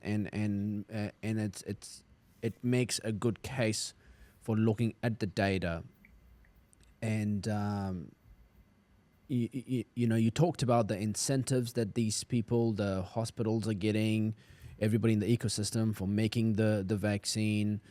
Incentive is a huge human behavior.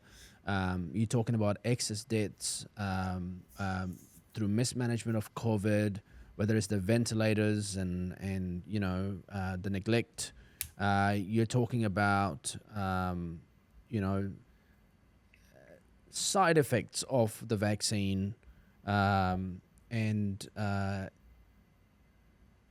yes, I think you want to look into those, and you want to break those down. It's important.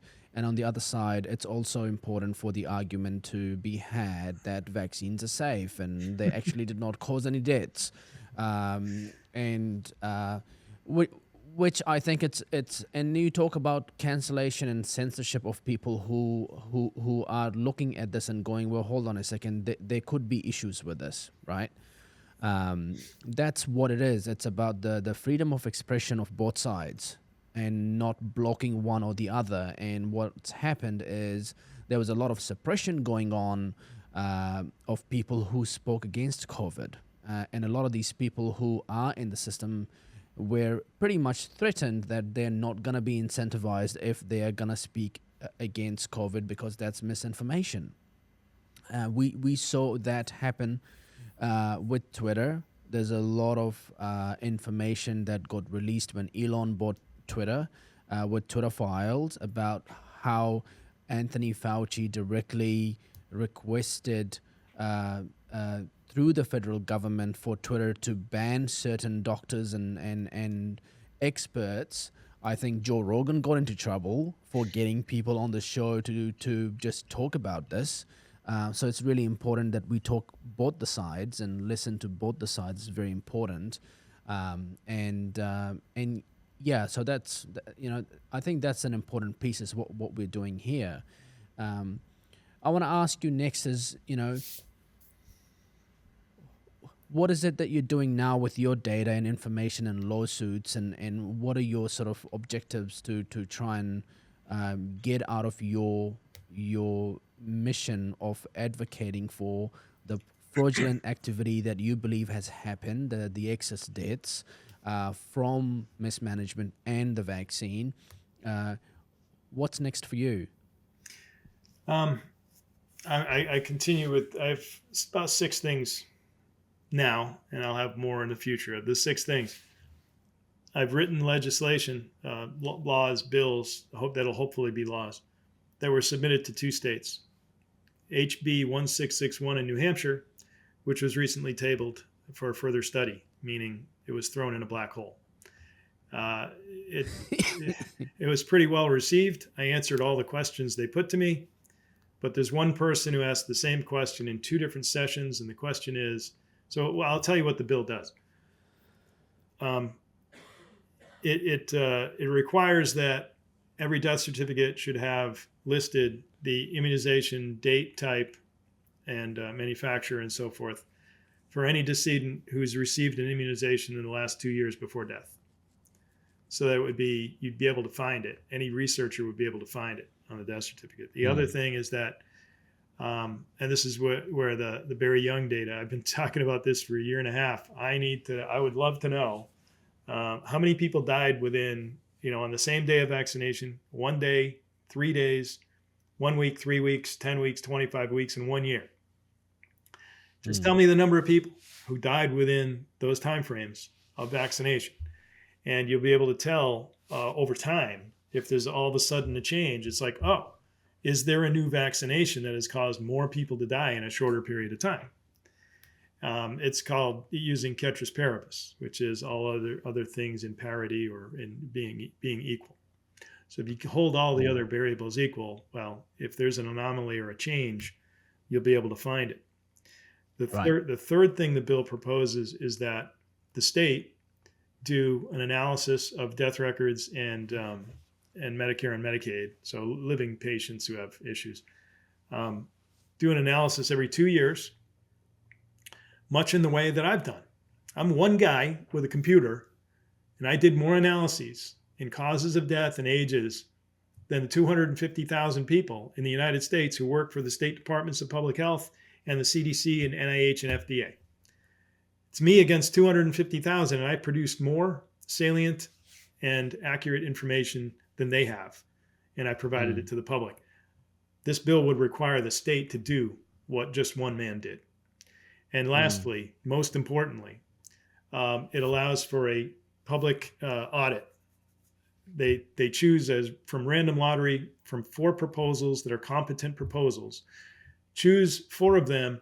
They get to come into the state offices under non-disclosure agreement, work on the data, and produce reports about the public health with de-identified information to say, wow, look at all these people that died from this cause of death, like Guillain-Barré syndrome is up, 300%. We know that's from Mm. the vaccine. Um, what does that do? It doesn't just provide data transparency to the public. My intent, as you know, I told you I'm an engineer. I didn't mention I also have an MBA, Master's of Business Administration, taken economics. I have a 30-year career in sales. They spent $40,000 training me in all kinds of behavioral techniques, psychology, and personality matching, and all this stuff. I wrote the bill because it modifies the behavior. It's a cultural reset. In order, if you learn how to manage and you read the Harvard Business School studies on how to reset a corporate culture or a company culture, it's very difficult because people are set in their ways, right? You got a 20-year culture and you need to change it in order to be more profitable. You can't just change it, otherwise people start quitting and it causes other externalities that degrade the overall system function of the corporation. Yeah. But what mine does is, because they know they're going to be audited, they know that every 2 years when they do their work, there's also going to be 4 groups of public entity people doing the same work or similar work. And if they don't, produce something good for the people, it's going to show. And so, just so they don't want to get caught, it'll change the behavior of people who work for the Department of Public Health, not only in the instance of every 2 years, but then every quarter, every day they go to work. And people want to be moral. They want to do the right thing. Not everybody's a sociopath. Most people are not sociopaths. Most people will feel better about going to work for the people instead of going to work for pharma, which has captured our public health departments throughout the United States. And at Mm. the CDC and NIH and FDA, they're all captured by pharmaceutical industry lobbyists. So Mm. what this would do is it would force them to change their culture to bring truth and transparency and honesty to the people. It would be forcible by law. They would have to produce these reports, and they would have to allow us access to those reports. So Yeah, and I that, think there's clear evidence to suggest that there's a lot of things that needs to change, culture and the structure and yeah, big pharma and government policies. There is just an incredible amount of work to be done with COVID inquiry, its effects on the economy and social life and society. yeah. I was listening to Dr. Phil on The View, and he made the argument that kids would be better off and safer having the COVID virus Oh yeah. versus to being isolated from their learning environments. Kids suffered more by not being able to go and socialize and be in school versus to having the virus, I wrote right? that in 2020. I wrote that in an article. It was like a paper, kind of a short research paper. And look, I'm not I'm not anti-vaccine. I've had the vaccine. I've had the first booster shot, and then I was like, well, this isn't working. I'll just carry on with my life, because I got the COVID after my booster shot, and I mean, yeah, It doesn't uh, prevent anything. yeah. And also for me, like the biggest thing that I struggled with is why can't this be yes, the virus is there, and why can't the resources go towards protecting compromised groups instead of everybody, right? And so I did not see the improvements in terms of their implementation and the plan of attack happen fast enough. It just went on and on and on. It's the same tactics. It's the same tactics. Oh, lockdown again, 16 months later, lockdown again. It's like, come on, like, what have you been doing for 16 months? They Get on with it. couldn't do that focus group protection. You know why? Why? They would easily see that that's the group that was dying more. The vaccines kill you. There's no Mm, question about it. It doesn't protect anybody. I've not taken it. I've had whatever you call COVID. I've never been tested, but I think I had it 3 times, and it mm, sucks. I was pretty sick a month ago. Ask my yeah, son. I felt yeah, terrible. It's a cold. yeah. It's a bad cold. And I got that dizziness back that I had the first time, that vertigo I had the first time Mm, around. mm, Um, but yeah, they set out to destroy any type of control group that could naturally form or exist in society. They needed to mm, destroy the control groups mm, because then it can't be proven. You know, I think it's already proven. There's my data's again, it's not my data. The data that I have from the official states is irrefutable. And when I release my third state, I'll be up to about 5% of the population of the United States represented. So a 20th. mm, That is by far the largest sampling. And it's not like this 99 million people study. They only looked at a few things. They don't have nearly the record detail that I have. The mm, details that I have with the changes that occurred, and they're detailed in my book. Um, there is there's one thing that I wanted to get back to real quickly. You had talked about some proof at the cellular level. Arne Burkhardt. Are you familiar with Arne Burkhardt? no. So there's a German scientist, pathologist, Arne, A-R-N-E. I don't know if there's an umlaut over the E or not. Burkhardt, B-U-R-K-H-A-R-D-T. Arne Burkhardt was interviewed by Taylor Hudak from Last American Vagabond just before he died.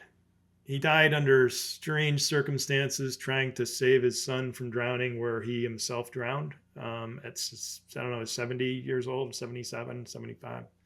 I don't know how old he was, but he was in his 70s. And he's trying to save his 14-year-old son from drowning, and he drowned. But before he died, he did an interview with Taylor. And it was a very extensive, long form interview. And it's very dry, and it's really difficult for people to listen to that much technology, I don't want to say technology, science, biology in a hour and a half or however long it is. But you should watch it. It goes through the pathology of people who died after the vaccine. Their their lymphocytes were attacking their heart and the vascular, the endothelium of their brain, the inside lining of blood vessels in their brain. This is irrefutable proof that the white cells of a person's body are attacking their own organs and killing them. Now, why did it happen? Well, in that same vicinity are found the spike protein, not from COVID, but the spike protein from the vaccine. Because the vaccine goes into your cells, sets up shop, and starts manufacturing proteins. It's supposed to manufacture the spike protein, but we now know, confirmed among 10 scientists around the world, it's creating these circular plasmids. There's frame shifting, which I don't want to get into the whole genetics of it, but you're putting stuff in your body that's not human, and it's not like your body cleans it out or does something with it or creates antibodies to react to it. That's not all it does. This stuff sets up shop and incorporates into potentially your genome, your DNA as a human being. They don't know that it doesn't. And the odds that it does are getting higher and higher as more information is discovered, especially Mm, because they make the vaccine as a DNA and they kind of like strip off one side, it becomes RNA. And they're supposed to give you just the RNA. There's not supposed to be a lot of DNA in there. Now, why is DNA bad? Well, normally it's not that bad because it can't just get into your cell. Your body will just clean it out.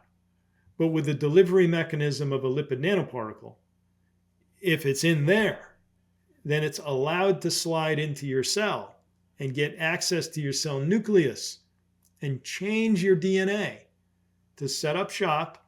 And in these frames, The sequence is they will grab ribosomes that are available and they manufacture proteins. That's what they do.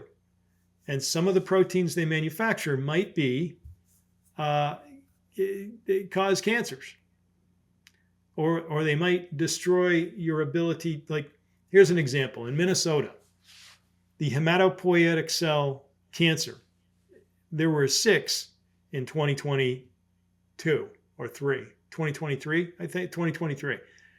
There were 6 deaths involving hematopoietic cell cancer. Well, there was 0 in 2015 and 1 in 2016 and 1 and 0 and 1, and now it's 6. Okay, that's small numbers, so you don't count it. But it's also in the marrow cancer's up, where these hematopoietic cells are. Lymph node cancer is up.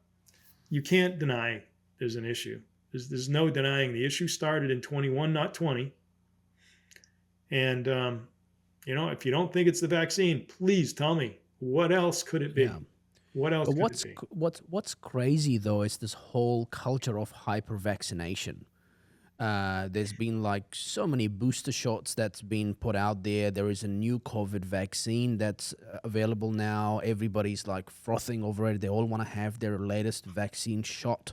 There's a I don't know where you patient. live, man. That's not reality. Is that really how it is there? I'm not too sure. I mean, I don't personally interact with people who are obsessed with it. I'm basically just looking at Okay. news and under, like trying to understand. People are. There was an article a week ago about new COVID-19 vaccine available, and it's an improved version, and I think it's available now in New Zealand. I haven't looked into the details of why it's different. There's but there is it's fair to say that there is a hyper vaccination culture. That's why we have so many booster shots. Yeah. There is a patient in Germany, I believe. That's not real. Who's 217 vaccine. That's do not. you think that's not real? Yeah, go check his arm. Yeah, if it's real, show me. Show me all the Do you needle think marks. he's? You can't Do you think he? you can't get 217 in that amount of time. What's he getting them every week? How many weeks? In I the think entire he's. 3 years, it's only 156 weeks in 3 years in the vaccine, the whole vaccine era for COVID. If he had Well, 217, it would be more than once a week. You'd see him. It's impossible. Yeah. Well, he's claiming that he's had it over a period of 29 months, Yeah. and and then he then volunteered to do some tests, and the I think it's Dr. Killian Schober, who's the from the university's microbiology department. I'm not sure which university that is. And so he's basically wanting to come and see if there was any hyperactivity or cells in the immune system that's been sort of fatigued by having so much shots, but they found no evidence. Do you believe that? Do you Um, believe he was injected 217 times? no, I'm not saying that I believe it. I'm saying I'm interested in your view of what you think of that story. And Yeah, obviously, you're saying that he obviously. hasn't taken the 217 shots. So if someone does take an excessive amount of vaccination shots, what sort of physical, is there a shift in their physical appearance, or is there a shift in their immune system? What sort of symptoms do you look for? Well, again, I'm not a biologist or a doctor. I can only tell you what the data tells you, but of course, I'm a human being with an opinion. Sure. And at a 0.1 to 0.3% death rate, but in a much higher injury rate from these vaccines, which is greater than COVID, which was only about a 0.1% death rate, infection fatality rate. And why would you Mm. take one more than the other? But what you have essentially is you have a revolver with 1,000 chambers instead of 6 chambers. And you put a bullet Mm. in and you spin it and put it to your head, and your chances of dying are 1 in 1,000. Okay, Mm. chances are you're not going to die. But your second shot, you put another bullet in. Now you've got 2 in 1,000, and you spin it and put it to your head. Chances are you're not going to die. You put 217 bullets in that, chances are you're not going to die. 217 out of 1,000. It's only 21.7% chance you're going to die. So you can keep doing this, but eventually, if you're in a crowd of 1,000 people and you love those 1,000 people, you're losing somebody you love. Somebody's going to get it. It's a death lottery. It's just a lottery. But the cumulative effects, it depends on what you're taking. None of it's any good. Not the COVID, not any of those things. People were programmed and trained to love the word vaccine. Now, you want to hear something funny? I can tell your audience. Everybody should go to YouTube, and you go to the search bar and type in Rawhide Season 2, Episode 14. And if you don't like black and white, just try to bear with it. It's old, and it's 1959, I think. And I'll give you 2 lines from the show. It's funny. But to show you how old this argument is, it goes back over 100 years. And the show is set in the 1800s, but it was made in 1959. Vaccination, it's a fraud, I tell you, a fraud. Now, when you hear it, you'll say, wow, that guy did a really good impression. That's exactly what the guy sounds like. And another thing in that show is, well, why did he die? Well, he might have had a vaccination 7 years ago. We don't know how long they last. Could be 7 years or 7 months. And the other guy says, so or 7 days or 7 hours. What's the point in taking it? How do you know? And the guy says, well, you just have to keep taking them. It's like, okay, all right. And in the end, they line up and they take their vaccinations. But, just to tell you how old this is, it's going on a long time. But, the people in my world, we get COVID, we're doing fine. The people who've had all these vaccinations, their immune system can't handle it anymore. When the government tells you that you'll fare better from COVID if you get a vaccination, you know that you're going to fare worse because everything they say is a lie.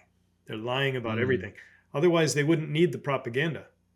They wouldn't need to con you. They wouldn't need to shut down the blinded trials. They unblinded the trials. The trials are kind of useless. I mean, the Pfizer trials are 4 years old, and it's a small set. We've injected 1 billion people. We have all the data. The government has all the data on their servers.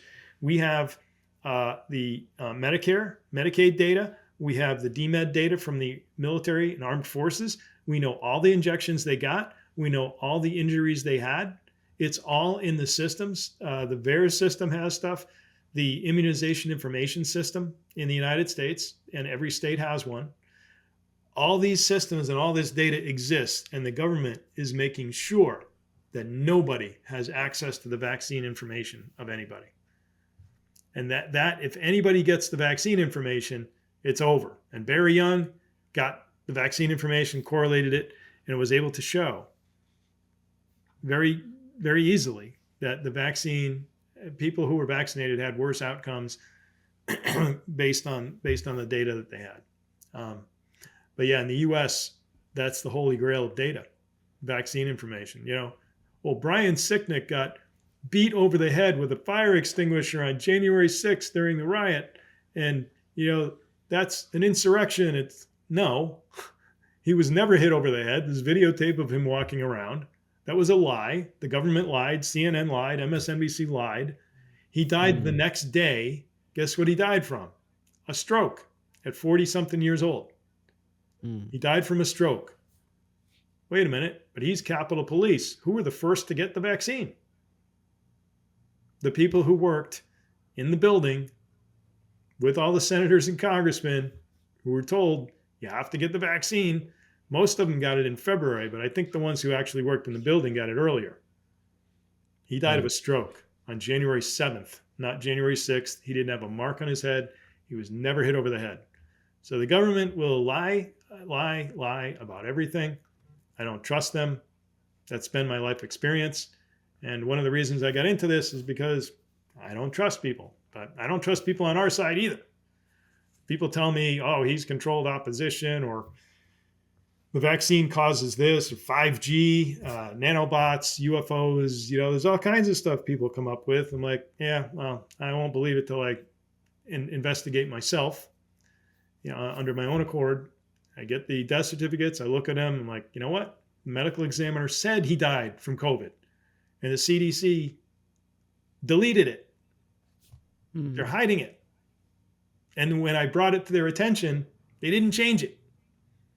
Because in the United States, the government has a monopoly on prosecuting for criminal violations.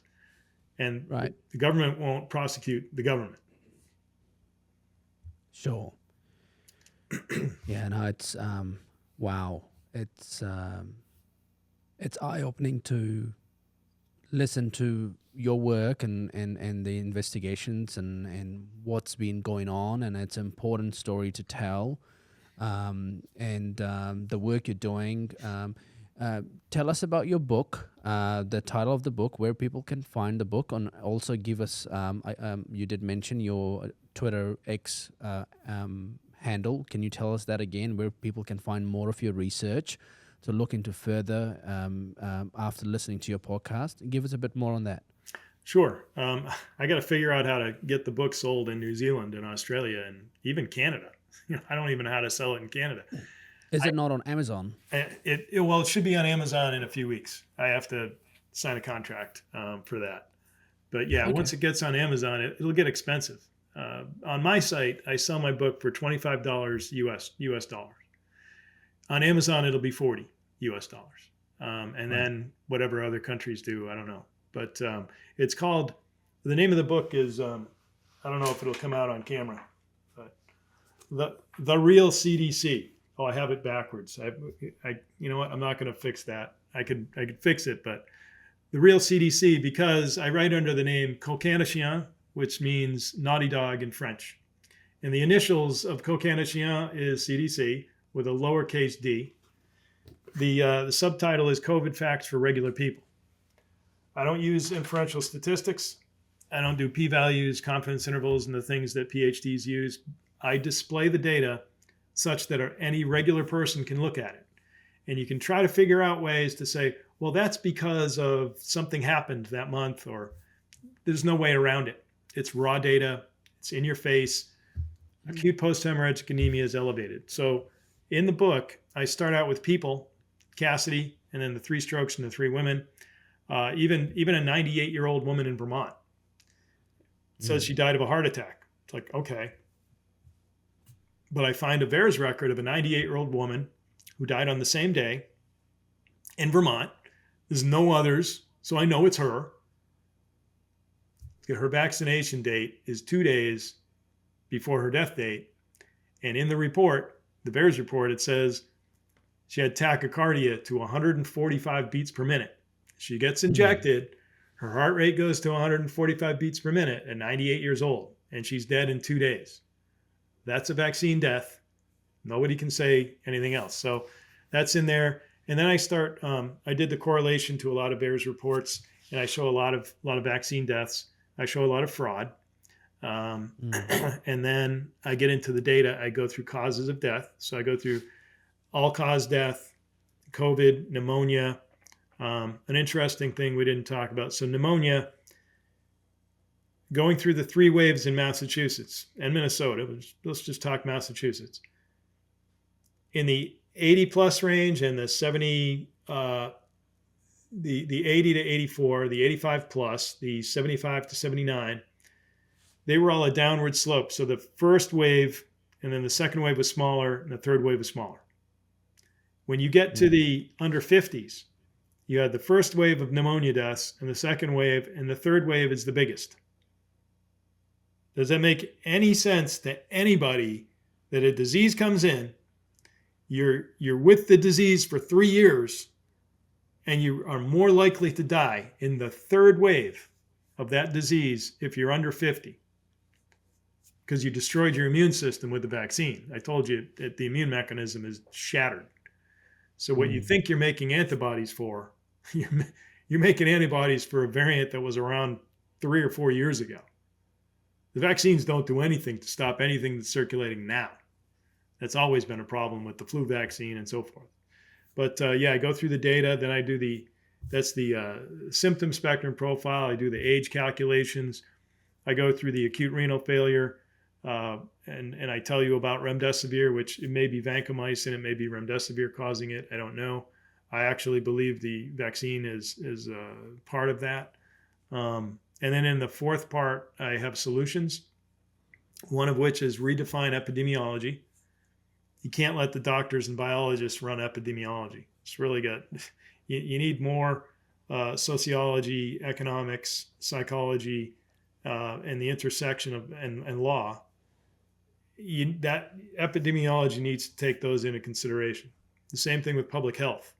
Redefine public health, and I have examples how you can fix those systems. I'm more of a systems analyst, where I take into account Pareto efficient outcomes of what you're introducing into a system. Will it make it get better or make it get worse? Will it settle it down into a Pareto efficient outcome, or will it make it chaotic with a lot of externalities that occur?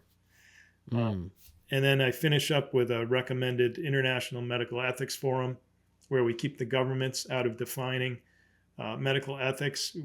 And the first thing to do is reaffirm the Hippocratic Oath, reaffirm the Nuremberg Code, reaffirm the Helsinki Papers, and we need to add a body of ethics with regard to medical practices that have to do with telemedicine.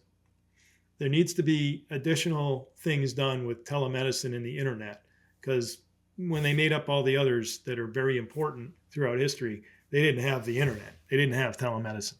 So we need some more ethical code to apply to the new modern telemedicine. And that's it. That's the book. But the CDC memorandum is chock full of just facts. It's not written like a book. The book starts, on St. Patrick's Day in March 20th. March 2020. I was sitting in a bar and having a beer, and I got nervous and I left the bar.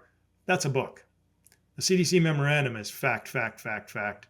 And then it's a legal analysis of uttering, which is a subset of fraud, involuntary manslaughter, felony murder, and depraved heart murder, where I analyze the facts in the memorandum against the elements of the crimes, and I show that they're murdering people.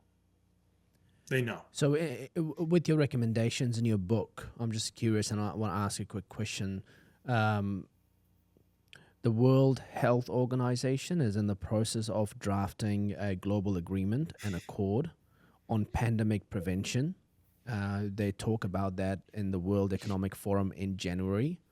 What are your thoughts on that, and how does your recommendations fit in what they're trying to do?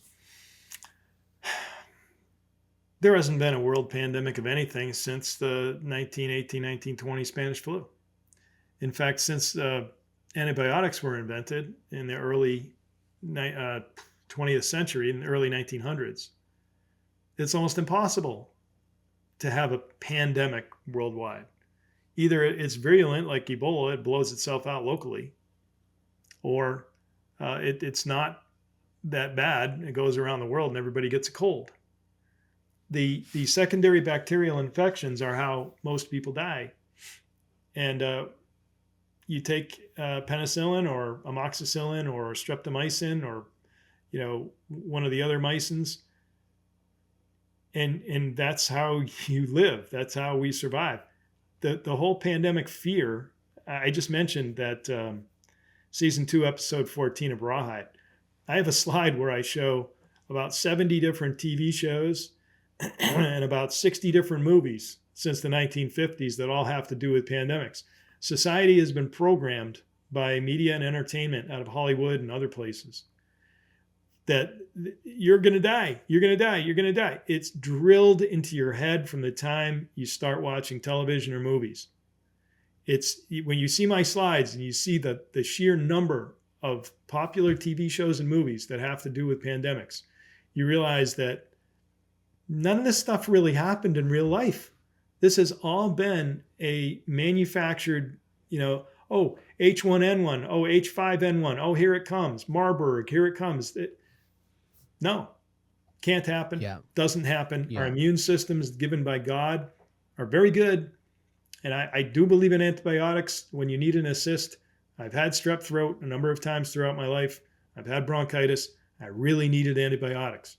But when it comes to vaccines, there's no proof that they do anything. Oh, smallpox is going to kill a lot of people, or polio, or okay, those are completely different. They're sterilizing vaccines. You get them, you're not going to get the disease. Okay, flu is a completely different animal. It changes so fast. The same with COVID. COVID's RNA. It's going to mutate so fast. By the time you make a vaccine and put it out to everybody, the real natural whatever, well, first of all, it's not natural, but the natural progression of that disease already passed by your vaccine. It's Yeah. the word vaccine is drilled into people's heads to sound like it's some good thing. It's Yeah. not. So basically, what you're saying is that there is no need for a global agreement. No, no, not There at all. was there. I think you also saying that the COVID-19 pandemic was actually not really a pandemic No, it was based on the data. manufactured. Yeah, The It was a manufactured pandemic. yeah. And your recommendations are more aligned with the fact that there is a much more, I guess, a local response to these things, and they need to be in. We need to address the incentives that flow through the systems that create this fraudulent activity that lead to misinformed global actions that needs to be taken under a so-called manufactured pandemic, right? That's Centralization. basically your recommendation is what I'm trying to summarize, right? Yeah, centralization of anything is bad. It leaves externalities at the margins that are very detrimental. And so I am an electrical engineer, so I think in terms of central processing versus distributed processing. Electrical engineering is actually very good for studying these because one single second of operation of an Intel microprocessor takes 6 months of simulation for all the gates of logic or even the transistors in that device. When you simulate, these go on and these go off. Tell me what happened on the outputs of that processor. When you go through that analysis, it takes over 6 months to simulate. Now, if you don't do that 6 months of simulation, you're paying millions of dollars every time you spin the chip. Oh, we got it wrong. Oh, we got it wrong. And that just happens over and over and over again. So instead of doing that, you simulate it. Now, centralization is bad. It takes a long time to simulate processing. Mm-mm.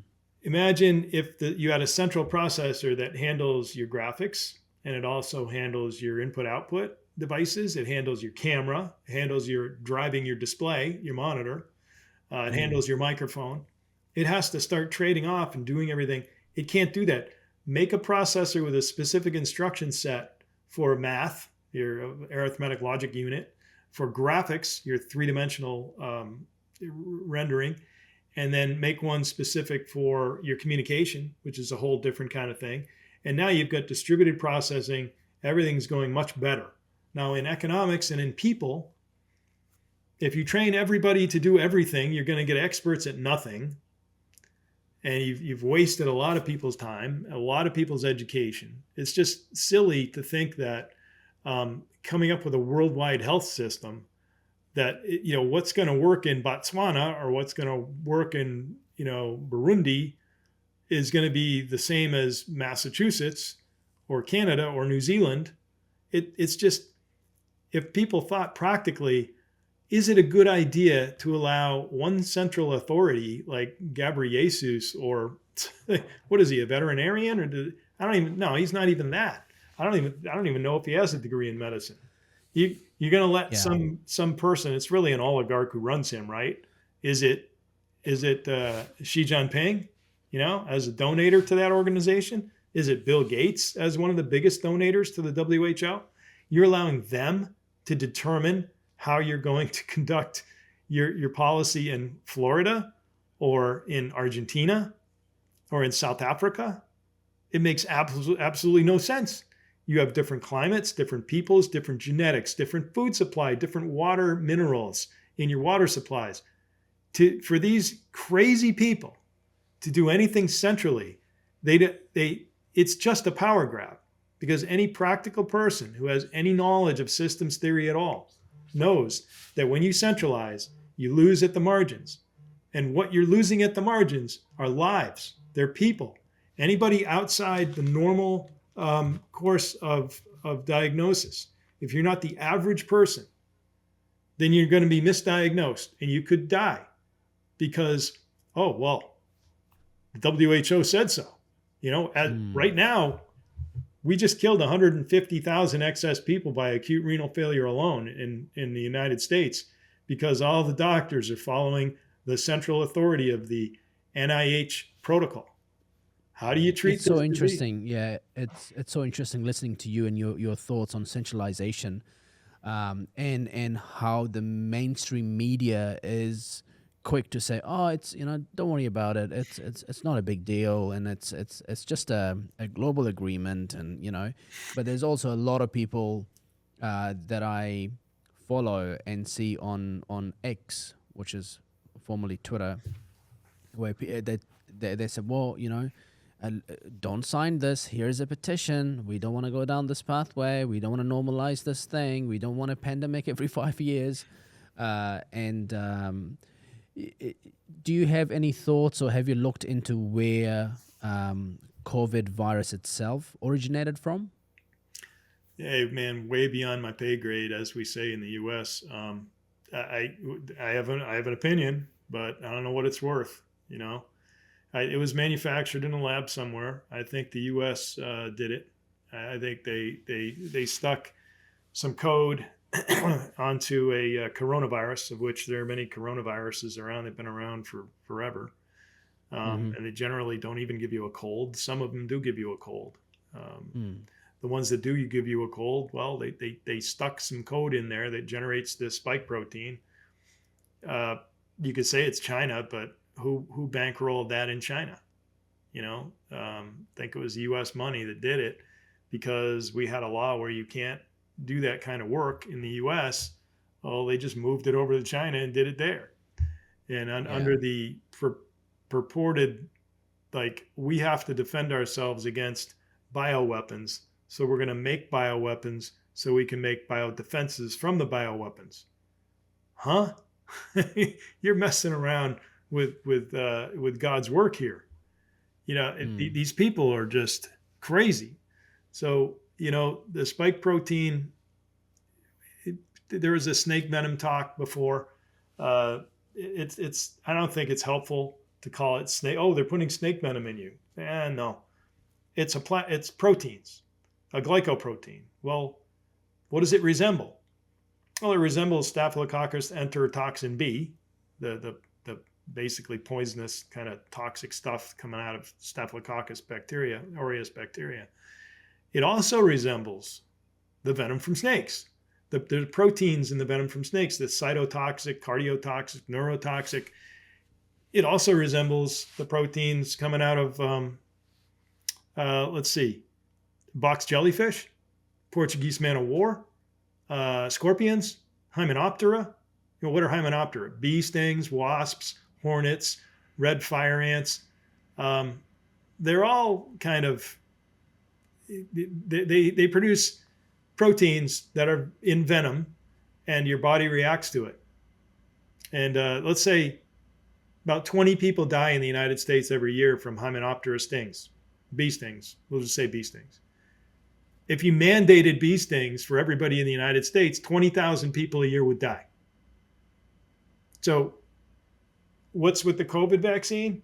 You're mandating it, and there's a certain percentage of people who are going to die because they're going to have an anaphylactic reaction. And that's not even counting all the other stuff, because these things are they're generating glycoproteins. So anyway, yeah, that's a little sidebar there. People don't know what's going on in their bodies.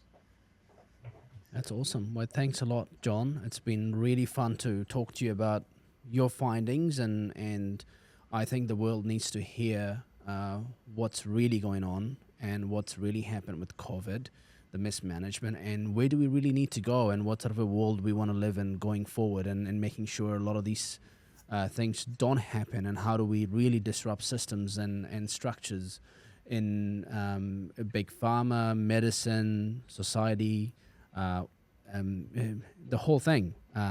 Otherwise, we're just going to keep doing the same thing. So thank you so much for your time. It's been really fun talking to you. And I'm sure I'll have you again. Well, thank you for having me. And my recommendation would be get the haka going and bring it down to your local governments. Do everything locally. Mm, They need to fear the people, because they're not representing the people. They're representing mm, somebody else, the oligarchs. So yeah. I don't want to get too conspiracy theory. People don't like that, but you know what? It's your life. It's your children's lives. Are you willing to risk that on believing government, or do you want to Mm, just look into it? Just look into what's going on. So mm, thanks for having awesome. me. I appreciate it. Yeah. Thank you. Bye, everybody.